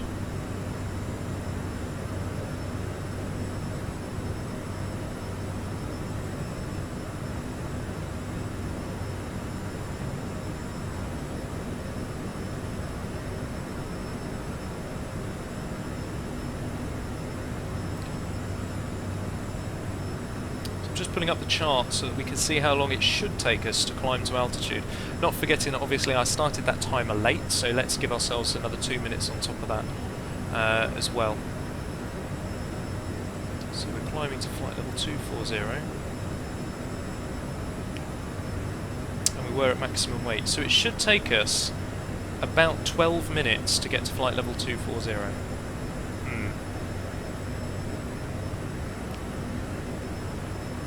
Still not sure about what's going to happen here. I might have to put it into heading mode.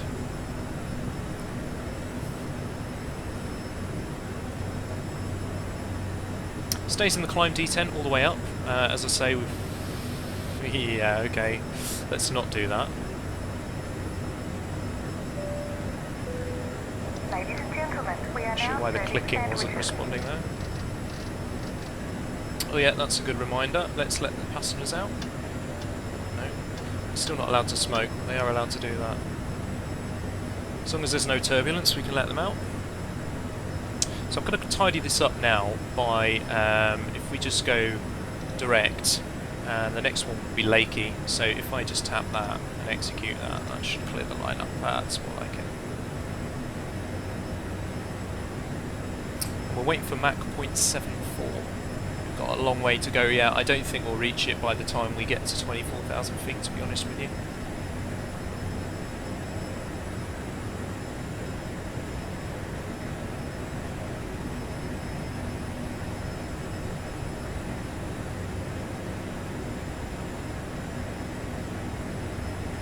Let's have a look outside while this is going on.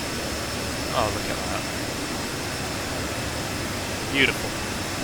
Some screenshot-worthy material there. Can't get over how beautiful the clouds look in this sim. Really fantastic.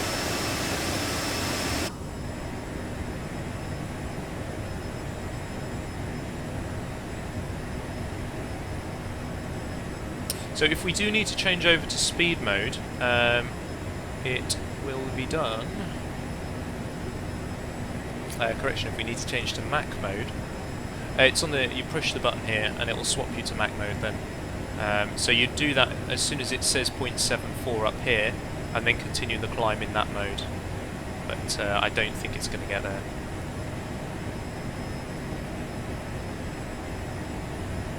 Let's go back to the stat page.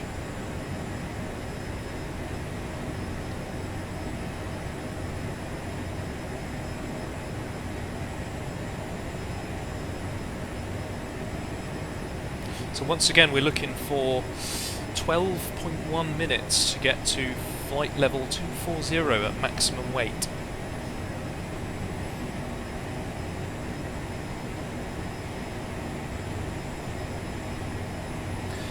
Like I say, we should probably add a couple of minutes on there for my error. So we're probably at, say, about 9 minutes at the moment. It might be close. Thankfully 240 should get us above most of the cloud here.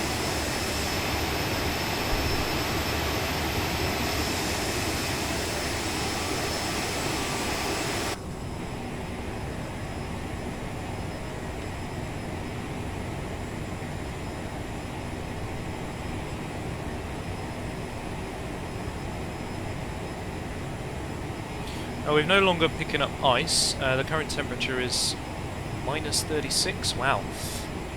Let's see if that wind is accurate on the sim as well. That was one of the other things that I was looking to check. So, around where we are roughly at 2,000, oh no, we're going to have to wait for 24,000 feet. It should be about 220 at 40, which it's not very close to. I think it's the standard flight sim. I don't think they've got the winds aloft properly correct yet, unfortunately. I'm going to leave it in heading mode because we're going to do some general handling in a second. And then we'll go back to Lakey to start the arrival into Manchester. In fact, let's go over to the east slightly.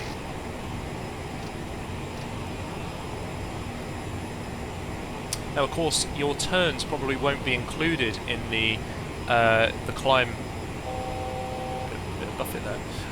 Won't be included in the climb calculations because you're obviously you're going to reduce your climb performance in a turn, as you can probably see there. It's reduced down to 1,200 feet per minute. Once we get onto our heading, it'll increase again a little bit. Although we're now in the altitude capture phase, so probably won't be able to see that.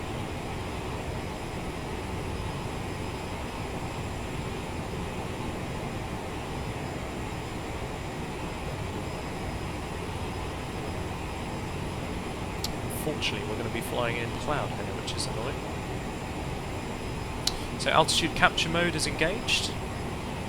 Remember to always read what happens on your flight mode annunciator here, so you know what modes are currently operating. So we have our heading mode and our altitude capture mode.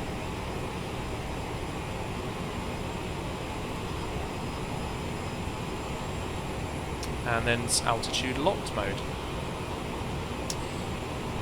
Now, as you're in altitude mode, this is obviously now captured. It's no longer climbing at a set speed, so you're now going to have to manage the power yourself. We could try to get to our cruising speed of about Mach 0.74, so we can let it accelerate at climb power, or we can reduce to the cruise, depending on what power setting you've set. I don't actually think we'll make 0.74 with the barber's pole just here. Close enough anyway. So now you go through all the detents and we're now into manual mode. So now I can reduce the power to at the appropriate setting, and as you can see there, that's more or less stable. Slowing down a little bit, so let's advance it slightly. There we go. Now will we get out of this cloud is the next question. Nice rushing of air sound there when you're in the flight deck, which obviously made me suddenly think that we had a pressurization problem. Always worth checking. Wow, cabin altitude is at 2,500 feet and we're at 24,000 feet. That's a big difference. Massive difference. Oh well, it might be a sim thing, we'll have to check that. Well, one of the things I wanted to do then is to try a little bit of hand flying, see how it responds. Now, I'm expecting it to be quite responsive. Certainly the Q400 is. It's not a big aircraft, and it's not particularly heavy either, you know, being around 34 tons. So it should be quite responsive when manually flown. What I'd also like to do is just see what the stall warner does. The stall protection systems do. So we're expecting a stick shaker leading up to the stall, and then a stick pusher. So we'll test those out as well. So first of all, let's try it in manual mode. So I'm going to flick over to disconnect the autopilot. Straight away it wants to roll left. Let's just try some turns. It's quite responsive on the stick now. Let's try some turns to 30 degrees. Obviously it's going to moan at me because I'm going off heading. There's a 30-degree bank turn. Quite responsive actually, and it's very quick to roll in fact. Obviously we're doing this at quite a speed as well. And let's go over to 45-degree bank turn. Passengers will hate us at this point. Start generating a little bit of load factor there. Following our altitude indications on the flight director. No problem at 45 degrees at all. Quite responsive in actual fact. Lovely, and then back to level. I'll just make up that 100 feet that we've lost. There we go. He says as he goes into a descent. Let's try a right turn as well. Doesn't seem to need much back pressure, to be honest with you. I mean, we are flying quite quickly in actual fact, so it's probably not that necessary at this point. And let's just flick it over to 45-degree bank on instruments. Watching our altitude there.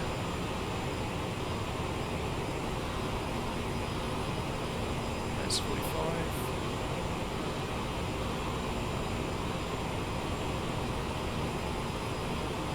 Quite a nice roll rate in actual fact. Now of course at these sort of speeds it's ill-advised to touch the rudder. That's why we have the yaw damper and why we have Mach trim and everything, just to keep the aircraft safe at higher speeds. I do wonder what would happen if I adjust the rudder. I'm probably going to crash it. It won't let me put much rudder in, as you can see.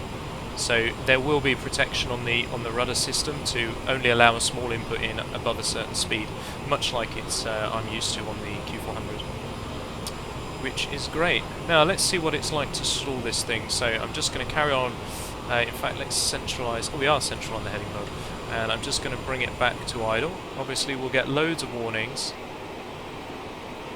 And I'm going to start trimming those up because airliners aren't designed to stall, so they need a lot of encouragement. As my trimmer was set in the wrong position, it's just leapt up. Again, sorry to the passengers there.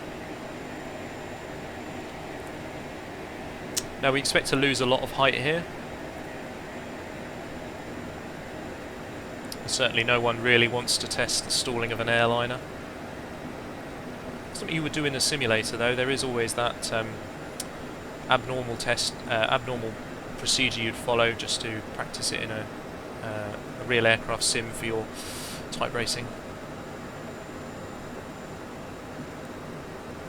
Just trying to maintain altitude, just like we do the stalling exercise on a light aircraft. I don't know if you've seen my stalling video. Got a way to go here. In fact, let's use the speed brake to help us. I think this speed brake is very overzealous because it seems to really slow the aircraft down. I'm not used to a speed brake on an aircraft, but from what I've heard, they shouldn't be that effective. Okay, let's add some more nose up trim. Starting to get a bit nose heavy there.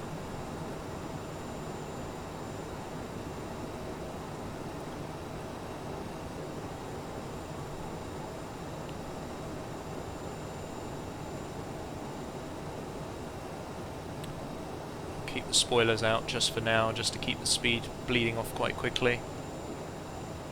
Right, here comes the barber's pole at minimum speed. Let's get the spoilers in now, ready for the go around. Okay, now the flight director's probably saying to me, pitch down because you're going to stall, so I'm going to ignore that. Should hear a stall warner, there we go. That's the stick shaker, and the stall warner is flashing on the panel. I don't think there's any stick pusher modelled, but it should be working at the moment. The aircraft is nosing down, but that's probably more of a product of the stall and not the stick pusher. Just holding it back here. and it really, I've got the elevator fully aft. With the trim fully aft, it's not pitching up anymore. Interesting to see though, just to see if it's all modelled on there. So of course the stick pusher should push the stick forward. Let's start a recovery now. Should start a stick forward attitude. Let's get it above a safety speed first before we start climbing. And that will help you unstall the aircraft. If you're still pulling on the controls, it'll try and oppose that. It's probably quite hard to model in a flight sim, to be honest with you. Come on. There we go, now we're climbing, but we're also decelerating a little bit. Interesting.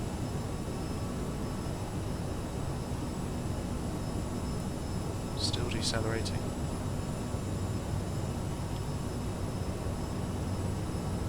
Let's just go flat out. Try and get this speed up.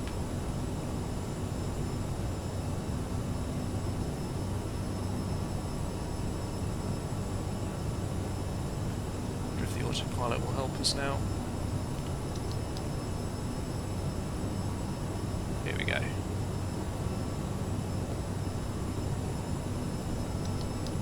Oh. Don't know why it's doing that.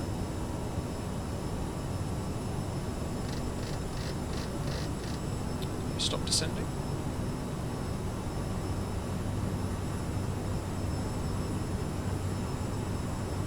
There we go.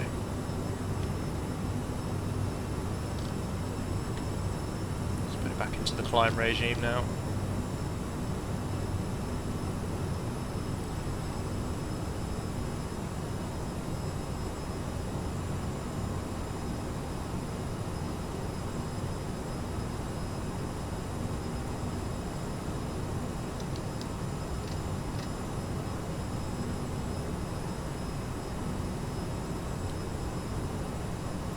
Right, and while that's climbing back up, I'm going to get ready for the approach phase.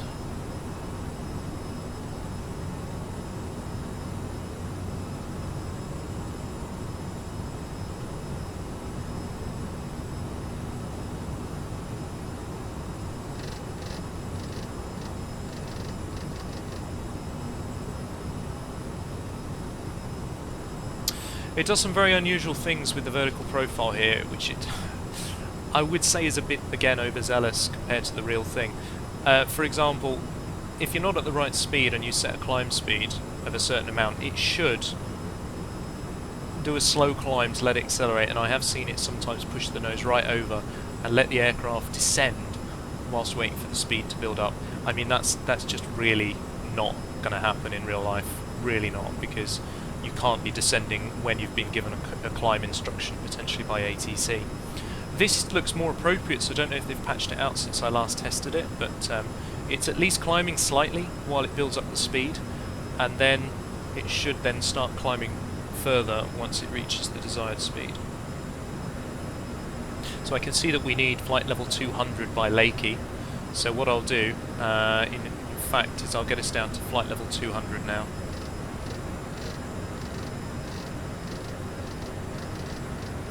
Ready for that arrival. So this is obviously going to upset it a little bit because I've now set it down to 200. Let's manually force vertical speed. And reduce the power. That should bring it down to 200.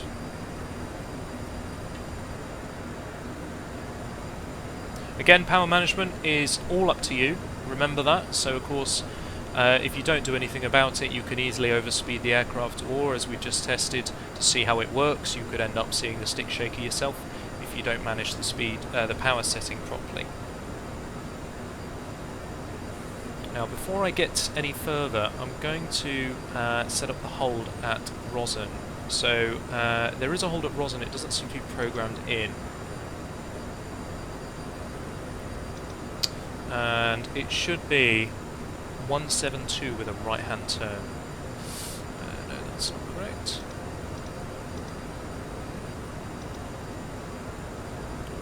I guess we have to put a slash right there as well.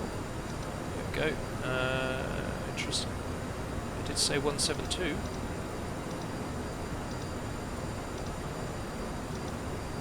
Okay. 169 then, it's not letting it have it. Interesting. So we've got our 1,000 feet per minute descent. Again, with one to go, you're going to need to start thinking about what power setting to use once it levels off.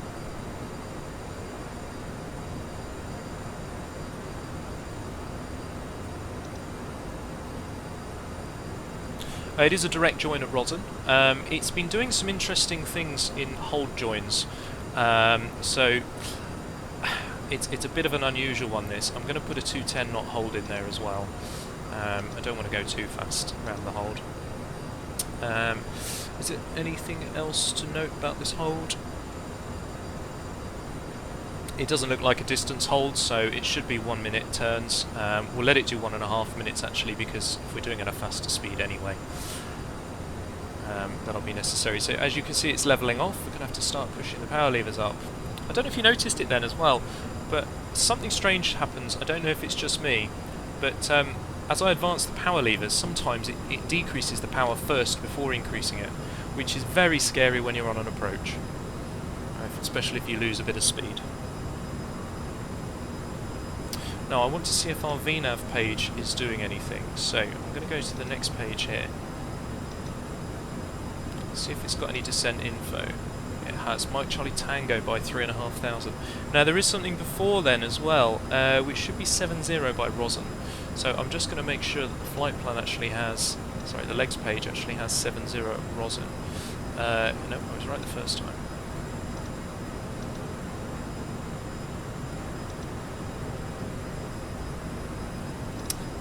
There it is. Okay.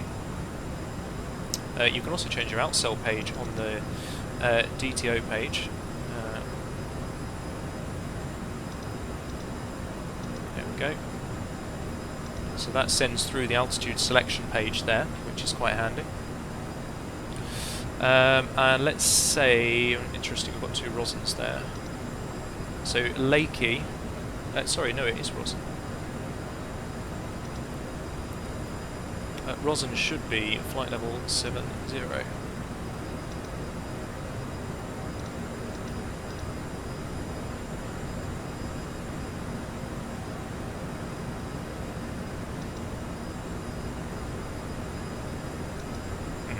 Okay. Doesn't seem to accept that. Very strange. Ah, here we go. Now the VNAV seems to have loaded in. Let's try it on this page. So that's the hold, so let's put 7.0 here. There we go, that's better. And we should probably put 7.0 in the one below it as well. In fact, 210 at 7.0.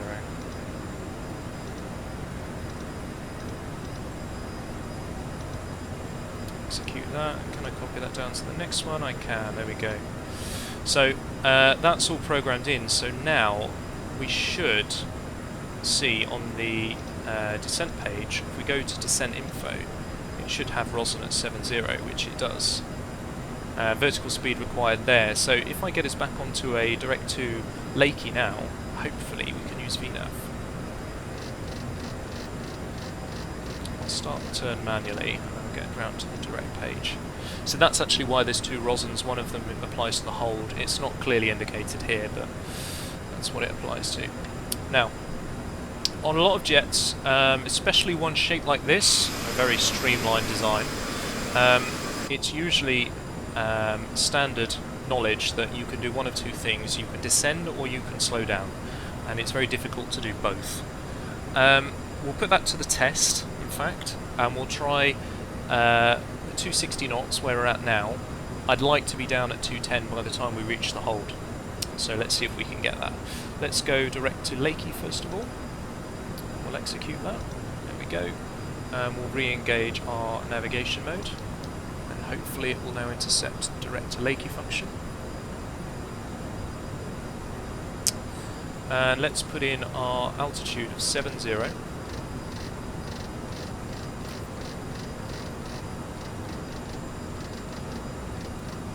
Ready for Lakey. Sorry, ready for Rosin even. And let's just arm VNAV now and see if it does anything. Alt V path is armed. Now when I say you can't slow down or descend, that even usually includes the speed brakes as well. It's often quite difficult to even use the speed brakes to assist. So yeah, we'll put that to the test. Now, what's this VNAV page saying? I'm under the impression that it should take you to the VNAV page of the one that's appropriate for your phase of flight. So it should automatically, when you click VNAV, go to VNAV descent right now, because we're about to start descending. But it does not, which is a bit unusual. Now, what's it going to do about this descent mode? Do we need to specify that we've selected 70? I don't know. Let's try it.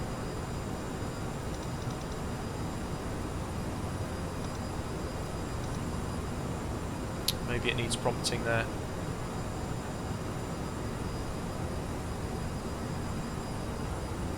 Just sync the heading button there. Now the great thing is, of course, well, I was going to say we can fix everything in the hold, but we can't really slow down because it's going to make silly things happen to the hold in actual fact. I wonder if we need to start reducing our power to a descent phase. I don't think there is a descent phase. No, it's just going to start slowing down. That's not working.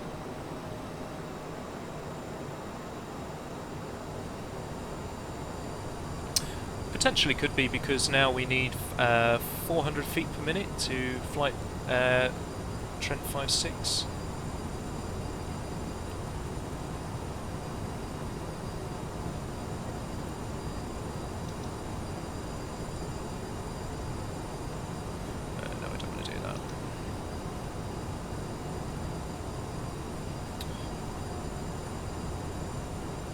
Oh, of course, this is why we've still got a long way to go to Lakey. I thought we were turning around the corner there, but let's get to Lakey at 200 first, and then we'll see what it does with the VNAV page. Before I forget, let's look at some more checks. So we've done the climb checks, let's do the descent checks. We've set our landing elevation. Fuel, we've probably got a load of, yeah, we've got 4.8 tons still. TCAS is set, well, we've got above and below set, so that's fine. Radar on off. Does not work. Crew alerting system is clear. Landing data is set. Okay. Approach briefing complete. Now, it's a very short arrival into Rosen. So, as I've mentioned before, we've set up the Rosen hold, which is perfect. Just thinking about something there. So, Lakey, Trent 46, Rosen. So, we're at 200 at Lakey. Yeah, that's what we put in, wasn't it? It's alright, it just seems it's not very far to lose all that height, but let's see how we get on. It's trying to slowly descend now for some reason. Probably because we've still not got enough power. We should have a bit of flap out at this point at these sort of speeds. I'll get that speed back up. Right, so landing data. So I'm just going to swap over to the ILS now for runway 23. Now, I've got the FMS is meant to control the frequency set here. So let's see if it does it. Just on the off chance that it doesn't, I'm going to set the ILS here, which is 109.5. We are. How's our speed looking? It's quite slow to respond when you make these power changes. We need to set an MDA. So if we click here, if we push in here. We want a minimum decision altitude. Sorry, let's click it again. Oh, okay, get rid of DH. Right, there we go. We're only doing a Cat 1, so we just want MDA. And the MDA Cat 1 is 449. I think it'll be 450 by the time we've set it. So I can find out. There we go, 450.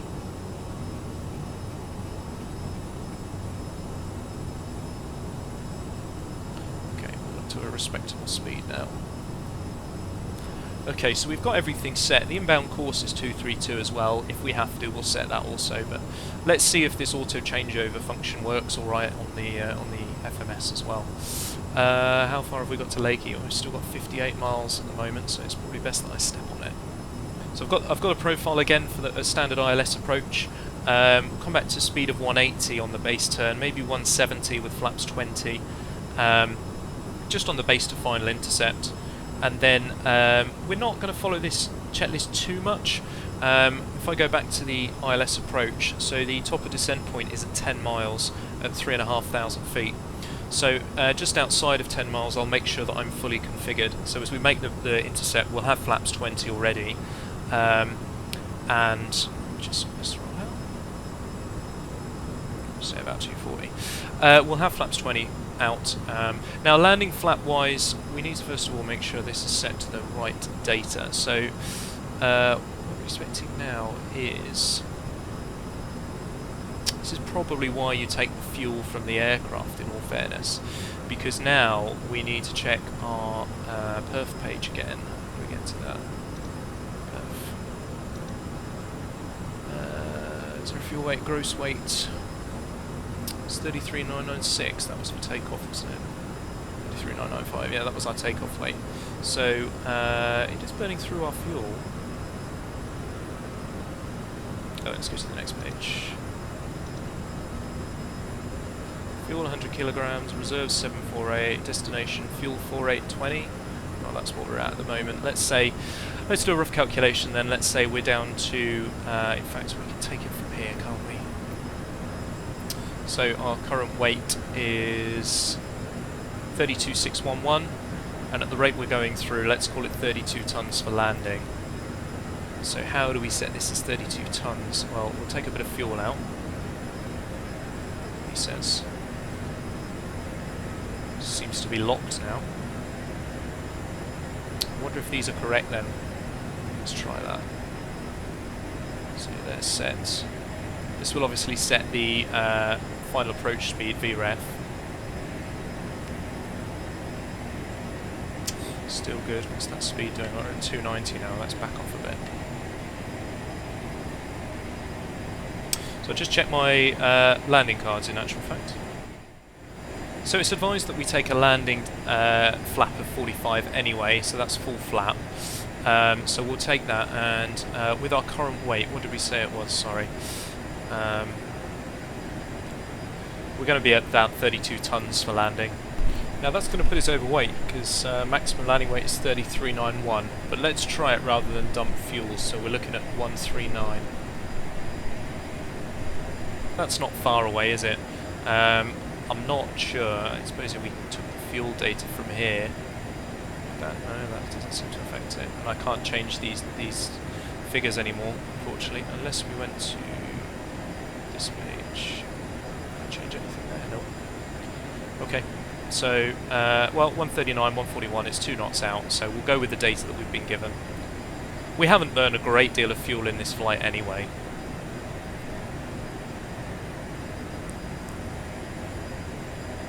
So we've got a top of descent marker here actually.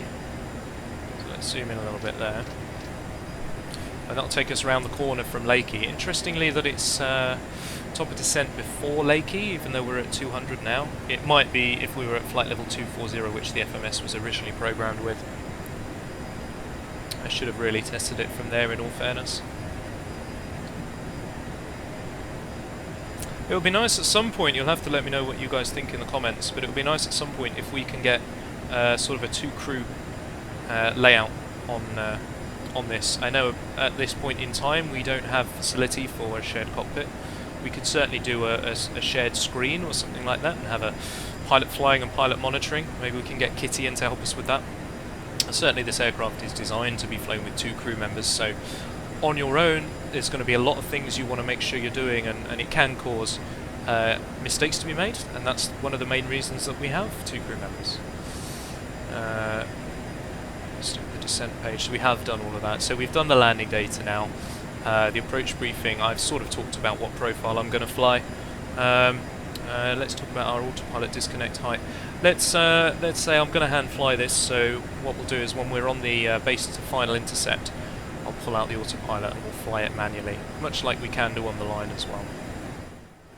We've got our limiting speeds up here, quite easy to see, so flap 1 and flap 8 are quite a nice easy, and flap 20, 230 knots, we can start putting flap out, so that's brilliant. Like I say, it will be leaving the hold, we'll slow down to 180 and then start with a few stages of flap, probably flap 8 by 180 and then down to 20 degrees flap as we get towards base, and then 30 and 45 will come in on final.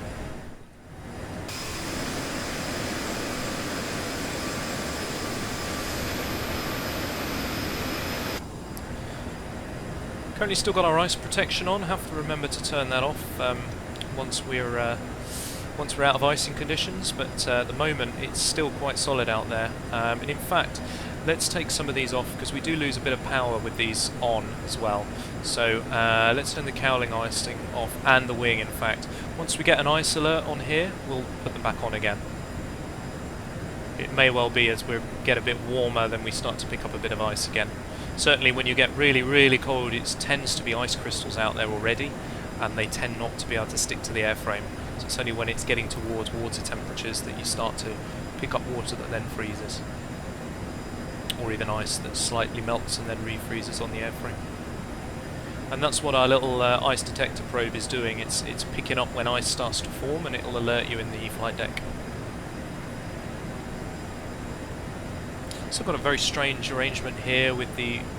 it's just wandering down. It's not very clear really what it's supposed to be doing here. Looks like we've also got a guidance here for what the next vertical navigation is going to be. Oh, and here we go. We've got a vertical speed scale here. It's almost marked it up like a glide slope indication, but it's using a star instead, and we've got a rate of descent. So let's pull the power back to idle and see if we can actually descend and slow down. It's already looking like we can, to be honest. Nice clear air over here.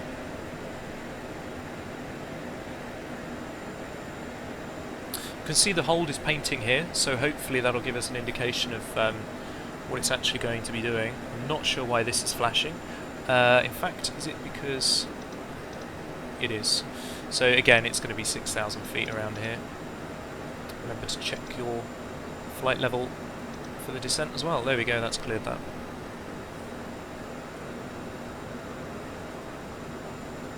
Of course, you could start the descent with a VS mode as well, and you can find what the vertical speed is required on the direct page, direct to page. Unusual place for it, really, but you know, it's somewhere at least. So at the moment it's actually saying you should be climbing because we should be at 200 by Lakey. So there's a bit of a strange mistake there. It should be maintaining 200 until we reach Lakey. I'm blaming the autopilot and not the pilot. Just trying to tie the heading log. Here we go.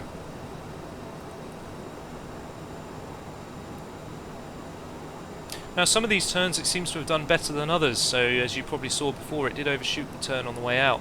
Could be our speed. Certainly as you go faster it's easier to overshoot a turn, but I mean you can see here it's turned too far, and I don't know where it's going now. This is silly. So it's now trying to do a 30-degree intercept because we're slightly off track, and then it's going to have to turn quite quickly back the other way again. It's a bit sloppy here. I'd probably put the autopilot down as one of the negatives of this. It's not amazing. We've been able to slow down and descend as well, which makes me think that it's a little bit overzealous, because it's usually quite difficult to do that in a jet. And I haven't even got the air brakes out. I'm going to have to do something about this speed now, because as you can see, I've just applied power and it's already sort of reduced power first. I really don't understand why it does that. But we're going to keep it about 200, 210 knots for that first hold, just to see how it copes. I'm going to jump ahead and do some of these before landing checks now, so that I don't have to deal with them when it gets quite busy. So I'm going to put the passenger signs on now. It gives the flight attendants enough time anyway. That's the wrong one. Here it is. There we go. And I'm going to arm the thrust reversers because we will need them. Okay, so thrust reversers are armed. Landing gear, slats and flaps, well I mean that's not coming for a while yet, and that's all we have really on that part. Interestingly, I better just check the other checklist, because I'm pretty sure we have manual crossflow on again, but there's nothing for the fuel crossflow, there's nothing to indicate that. Let me just check the full checklist again. Honestly, I can't see where it says the crossfield to manual, so I'm going to leave that as in its current setting of auto. We've got our landing elevation set of 260, so that's all correct. Just for anyone wondering, the reason that we set this is so that the cabin pressurization controller knows when the pressurization should be down to 0. If it doesn't know this information, and let's use a better example, say the airfield is 3,000-4,000 feet up, what it might happen is you get to the ground level and the cabin pressurization controller has still left the cabin slightly pressurized, and that's not a good idea when you try and open the doors, because obviously it's going to be a little bit uncomfortable for everyone when suddenly the air rushes out. So this is set then to basically be completely depressurized by that elevation. One of the other things we should check then for the arrival is it's going to be over the Mike Charlie Tango VOR, which is 113.55. We should probably have that tuned, but to be honest with you, I want to see if it pre-tunes on here, and I'd rather have it as backup for the ILS, so I'm going to leave that on there.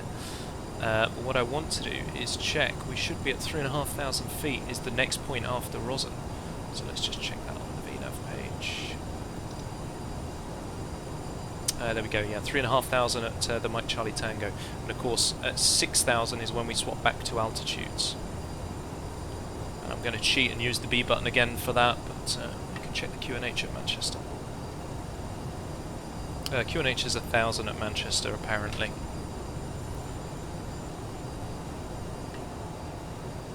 Okay, coming up to 10,000 feet, let's get the lights back on.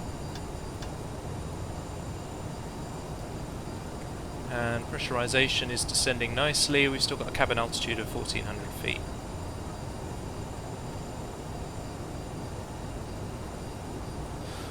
Now we'll see how it works with the hold. Once we're in the hold, there should be a new button here that basically says exit the hold, and then hopefully what it will do is fly outbound to the Mike Charlie Tango.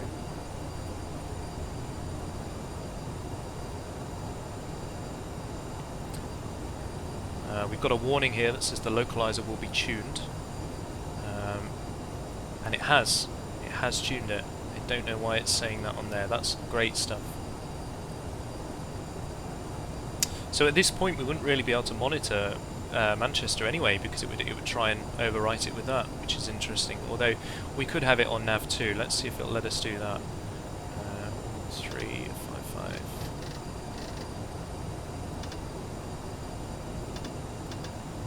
Yeah, we could put it on this side. Of course, in reality, we'd have both of them set to the ILS as a backup. It is on there, so I'll try and flip it back over. Let's put VOR2, wrong one, this one, on Mike Charlie Tango. Annoyingly, there doesn't seem to be a way to get a DME distance on this information as well, if you haven't got the nav source set to that item, and if I change it from here we'll lose our FMS path mode, so I daren't touch it. So this is going to be a direct join if it does it properly. So once we reach Rosen, we'll make the right turn onto the outbound, and then it should be as programmed in here, 1.5 minutes outbound to the turn back.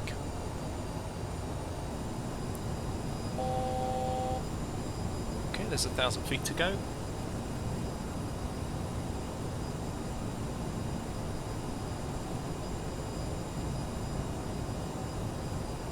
Can be quite a balancing act with these throttles, trying to get them to the right position. You've got a lot of other things going on at the same time, and then you're still trying to manage the power. Like I say, it can get quite a bit interesting.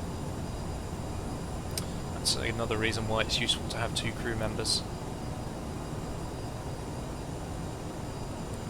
Okay, we're arriving at Rosen. Now you can see we've got the exit hold option here. We're expecting this right turn.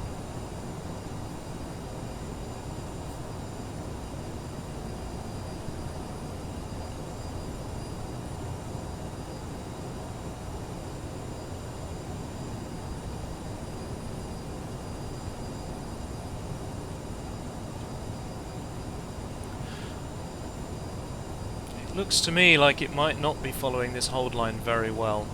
Let's see. It looks to be turning quite quickly, so I don't know what it's going to do when it gets around the turn.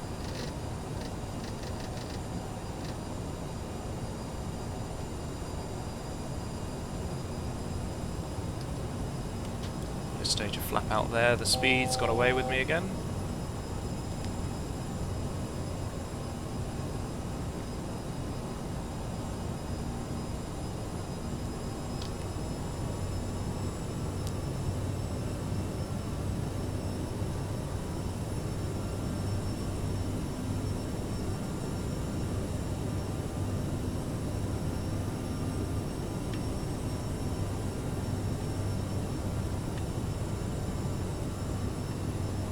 going to keep it about 180 now with the with one stage of flap out.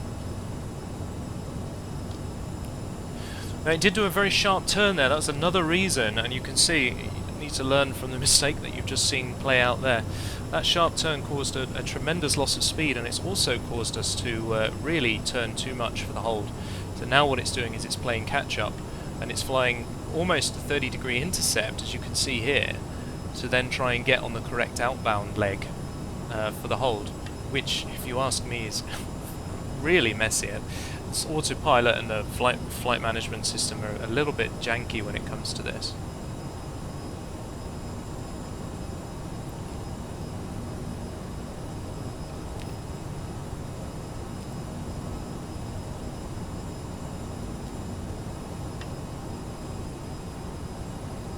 So I'm going to prepare our next altitude. It's going to be 3,500 for the next part.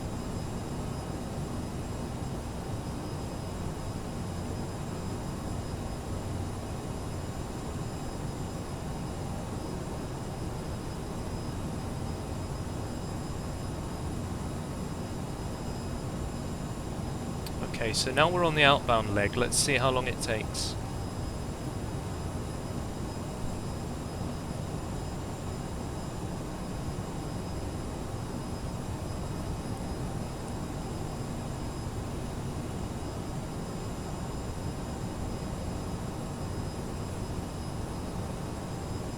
Should be a minute and a half, but of course, based on the way it's drawing on here, I think it's going to be less time than that. The turn is already coming up thanks to that very unusual intercept that it followed.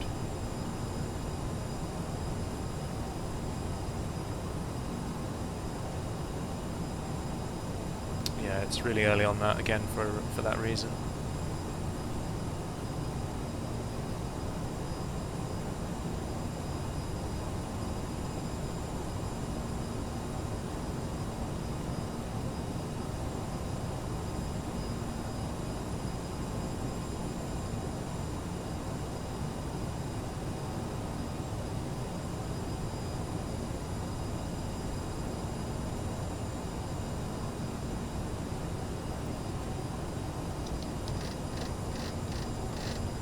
And again, it's overturned on this one.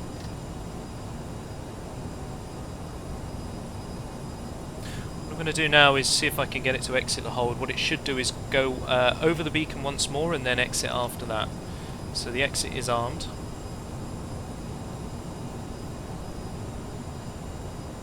And now I've got 3,500 feet set in. I'm going to set our VNAV back again, which I think it actually is armed. Let's just confirm that. It is armed.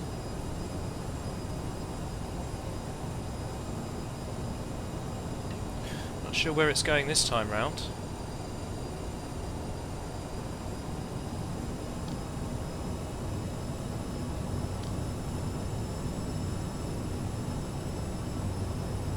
Go flap 8 now at 180.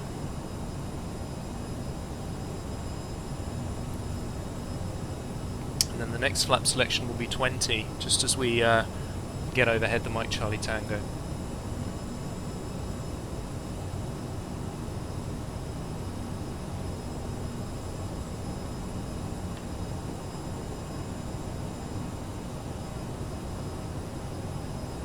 Now, what's it doing with the VNAV?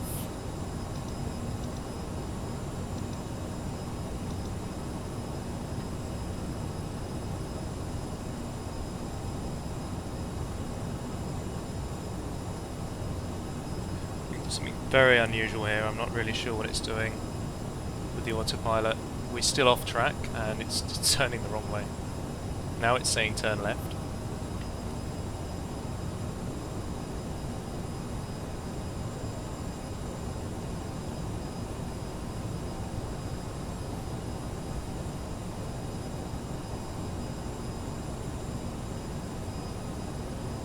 Now it's saying turn right.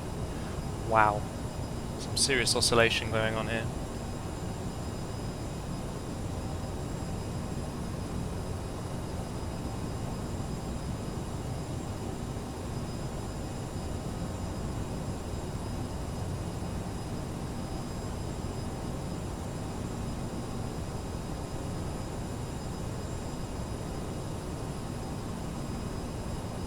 try and get on that inbound course now, shall we? That's it. Fly this way.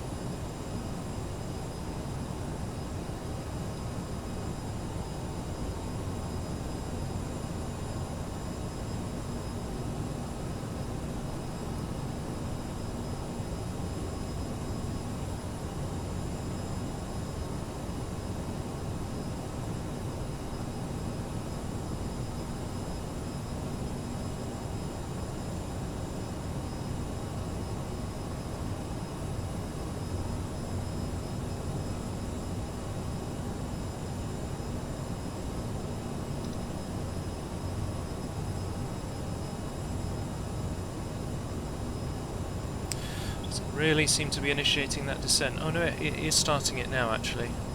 Now we started the descent, I'm going to switch back to our local pressure setting of 1000. There we go, that's correct.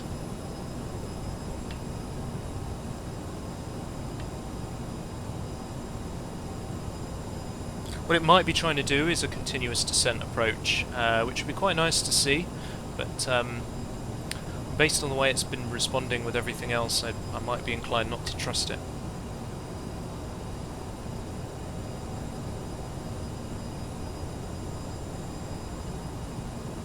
So we're expecting it to go left around this corner, and then it's going to go basically on a reciprocal to the outbound, on a reciprocal to the inbound course for the ILS, with a little procedural turn at the end.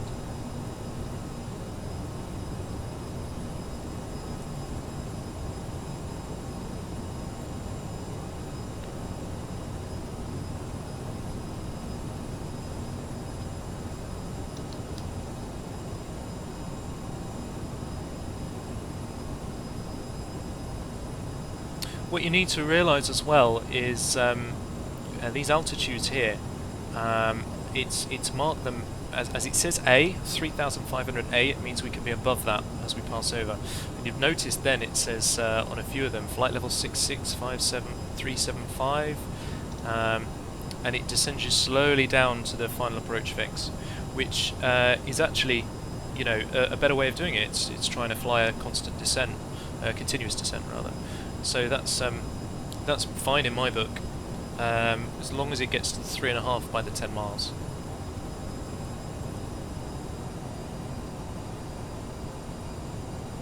So this is making the turn now. I'm going to slow us down a bit further. I need to set flap 20, which is fine. We can do that at less than 230. So flap 20 is coming out now, and now I'm going to maintain 170.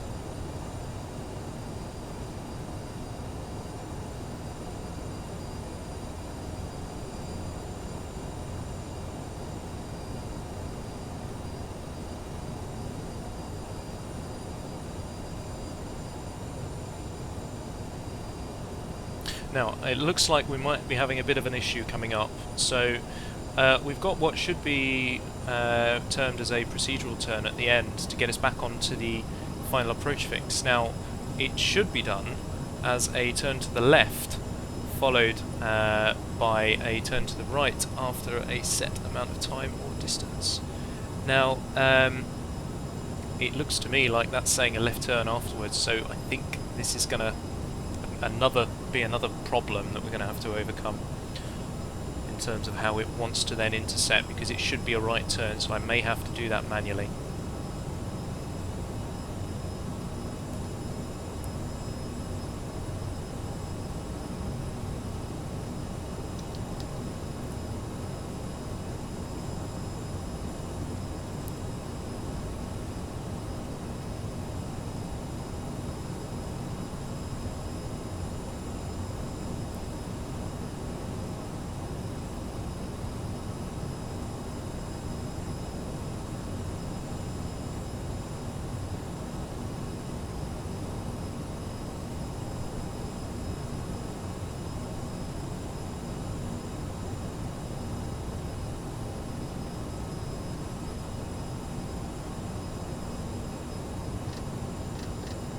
Some other aircraft appearing on the TCAS there, which is good to see.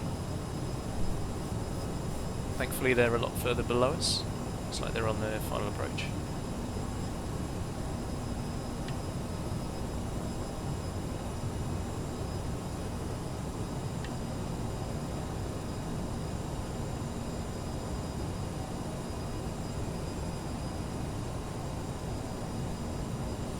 so there's the left turn now, so do the left followed by the right. As I say, I don't think it's going to do the right, judging on what I'm looking at there. Let's get that heading bug ready, because we're going to need it, I think.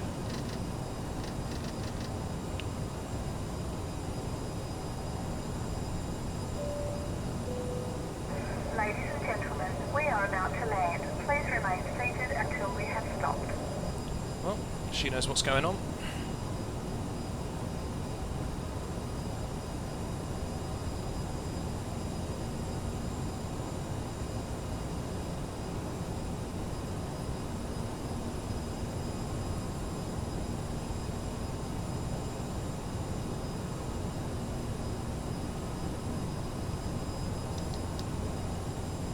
Ready for it to do something strange on this turn.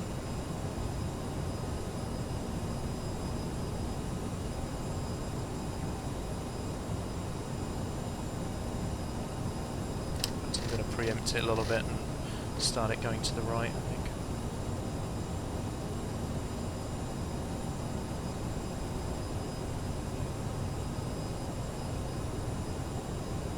Which way is it going? Yeah, it's going to the left. Okay. Well, let's not have that.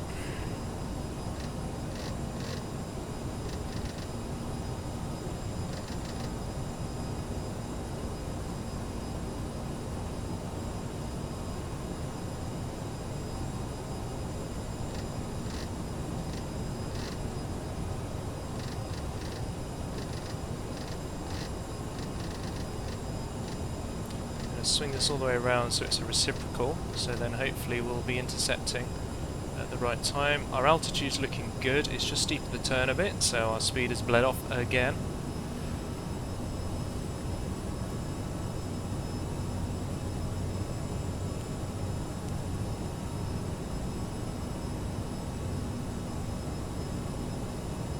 So this is how it should be done, with a right turn and then an intercept, basically on the way in as we went outbound.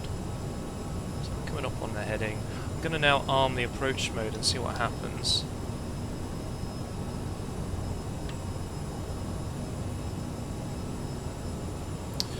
Although the lights have come on, it's not really adjusted anything there. Let's get the frequency correct on both sides first of all. There we go. What I'm going to do then is I'm going to swap the source to localizer now. There we go. And approach mode is still armed. Just interesting that it doesn't have the right enunciations there.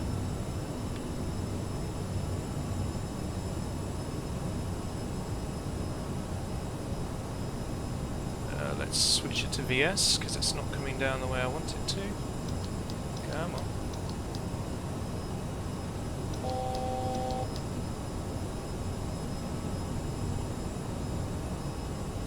Okay, so that's not worked either.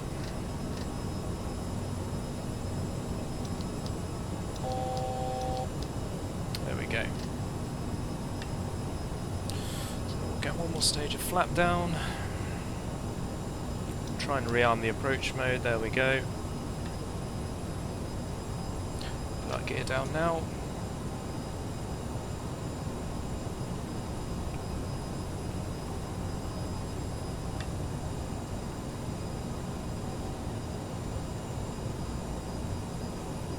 I'm going to come back to 160 now. Hopefully this is going to get back on the intercept. We've got 4 miles to go. So we've overshot it a little bit based on that setting, so it looked like we had to disengage VNAV before it let us do anything.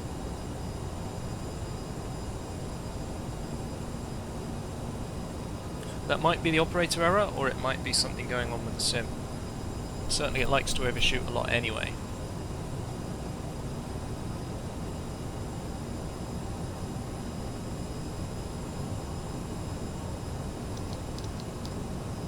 I'm not sure why it's descending through 3.5. There we go, that's better.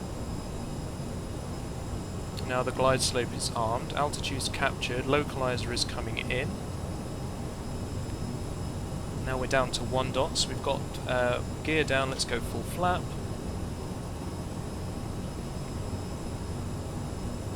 Manage that speed. And we're expecting at 10 miles we should be on the glide slope.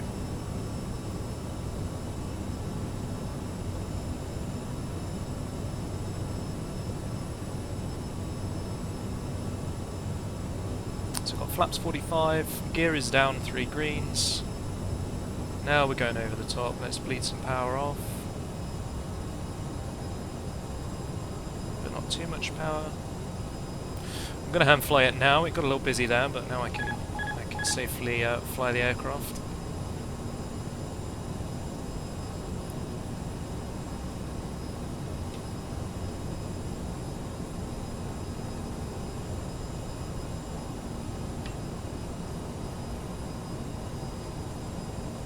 Still not visual with the runway, but we are just under 10 miles out.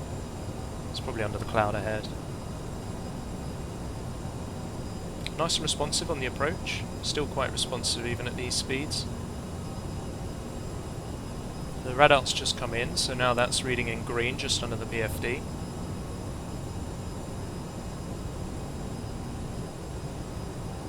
Okay, runway's in sight now. There's a bit of a crosswind from the right.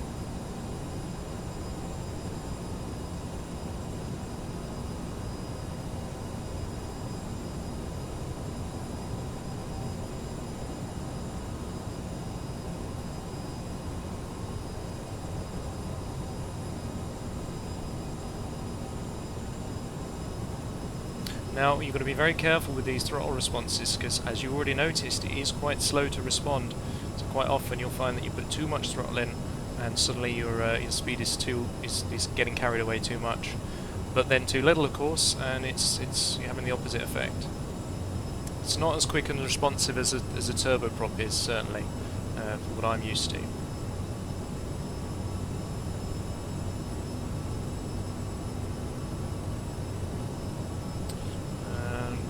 Really bad time to do this, but let's just do the before landing. Right, that's all done. Okay, fine. We're on the after landing checks now.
A little bit under the glide slope there, and for some reason my flight director's not giving me much of a command to fix it, so I'm going to fix it myself.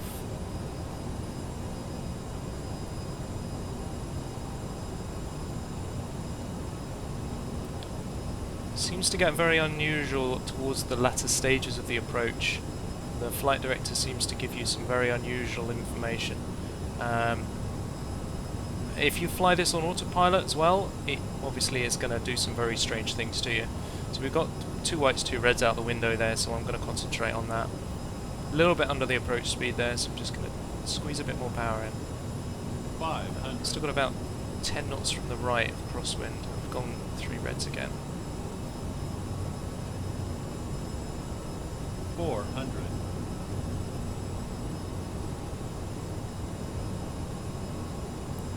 300.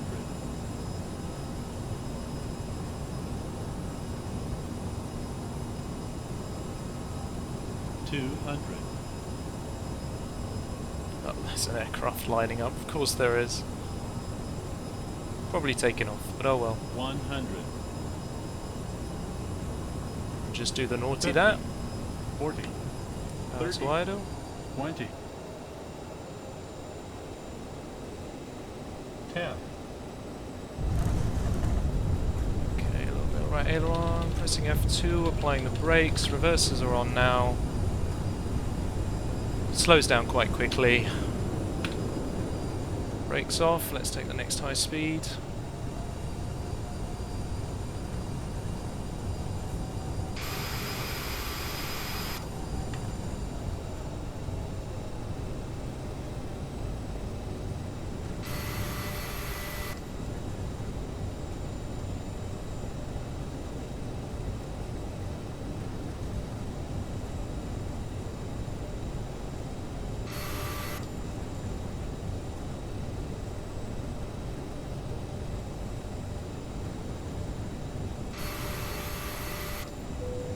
Please Flaps remain moving seated back. until the aircraft has come to a complete stop. Taxi lights should be on, landing lights off, strobes off. That looks good. Right, let's taxi to a stand. Go further down here. This is usually where the regional aircraft park.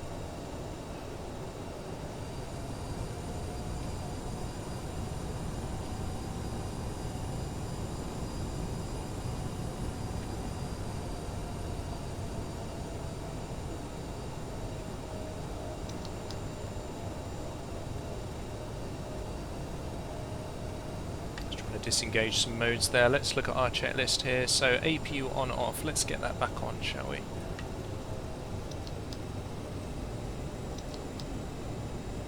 That should start up when it's ready to. It's just doing the first checks. There we go, it's starting up. Transponder radar standby off.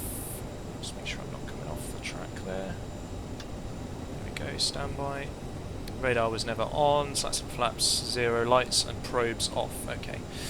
Slats and flaps are at 0. Lights and probes off, put them back to low. There we go. We'll just go on the end here. It's the typical stand for a regional flight. With a random Spitfire parked to the left there. Okay, this is our stand.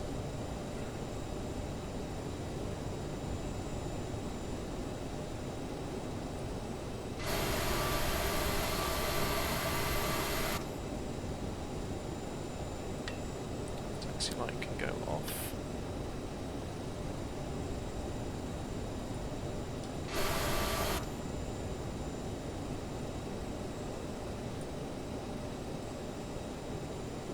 Okay, in that box. Should be there. Any good? Just. Okay, park brake goes on. Alrighty, APU's online, so let's bring these power levers back.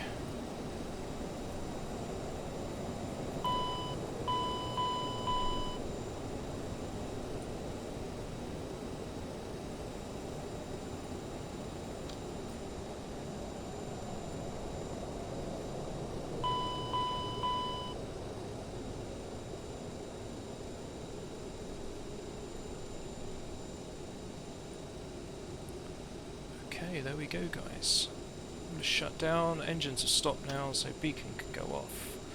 And turn the re-inspection lights off and those off. And put the windshields back to off after landing. Now, one of the things I should suggest you never do is don't press escape and go back to the main menu. It seems to shut everything down.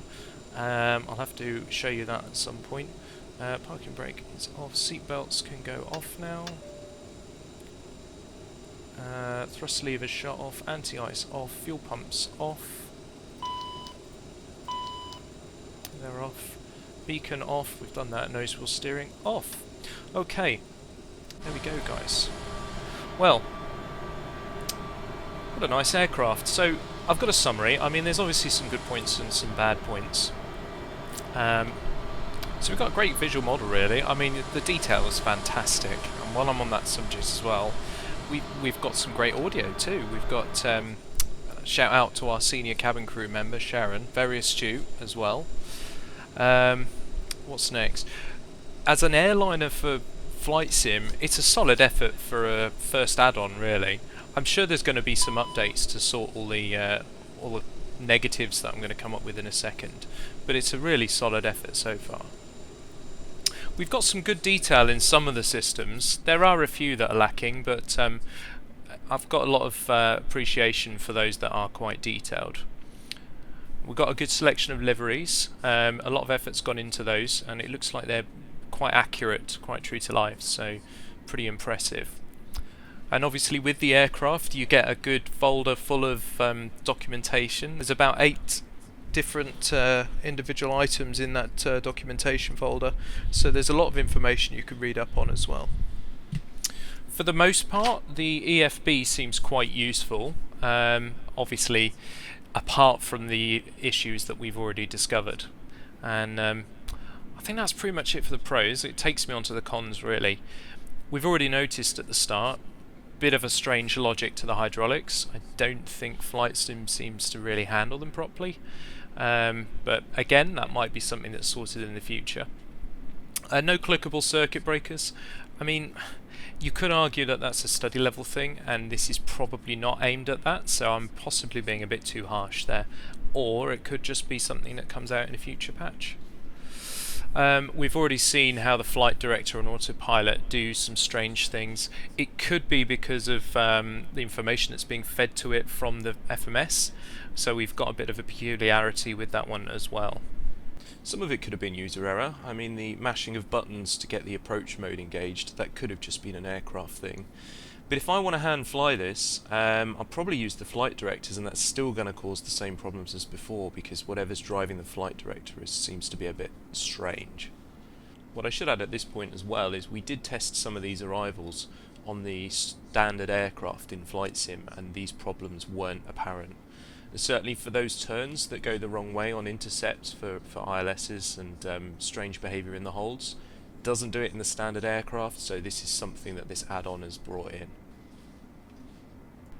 The mass and balance interface is really the main thing on the EFB that's frustrating. It's got that broken connection with the Flight Sim itself, so it was quite time consuming actually to get the right mass and balance figures both in the sim and on the EFB, so we could get the right trim figures.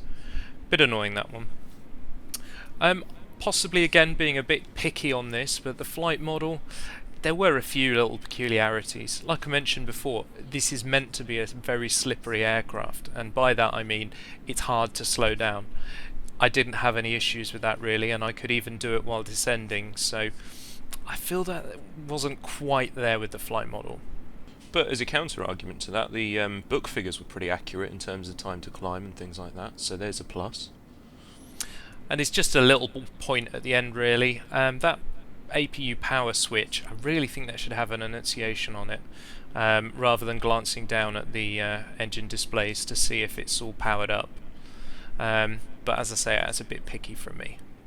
Otherwise, I do genuinely recommend this aircraft. It gets 2 thumbs up from me really. Please let us know what you think of it in the comments. Well done to any of you who've made it to the end of the video as well. Pat on the back for you. But yeah, thanks for watching. As always, please do like and subscribe to our videos. We're trying to put a lot of effort into these, so I really hope you've enjoyed what we've done here. More to come, so subscribe to us so you can see what's coming up next.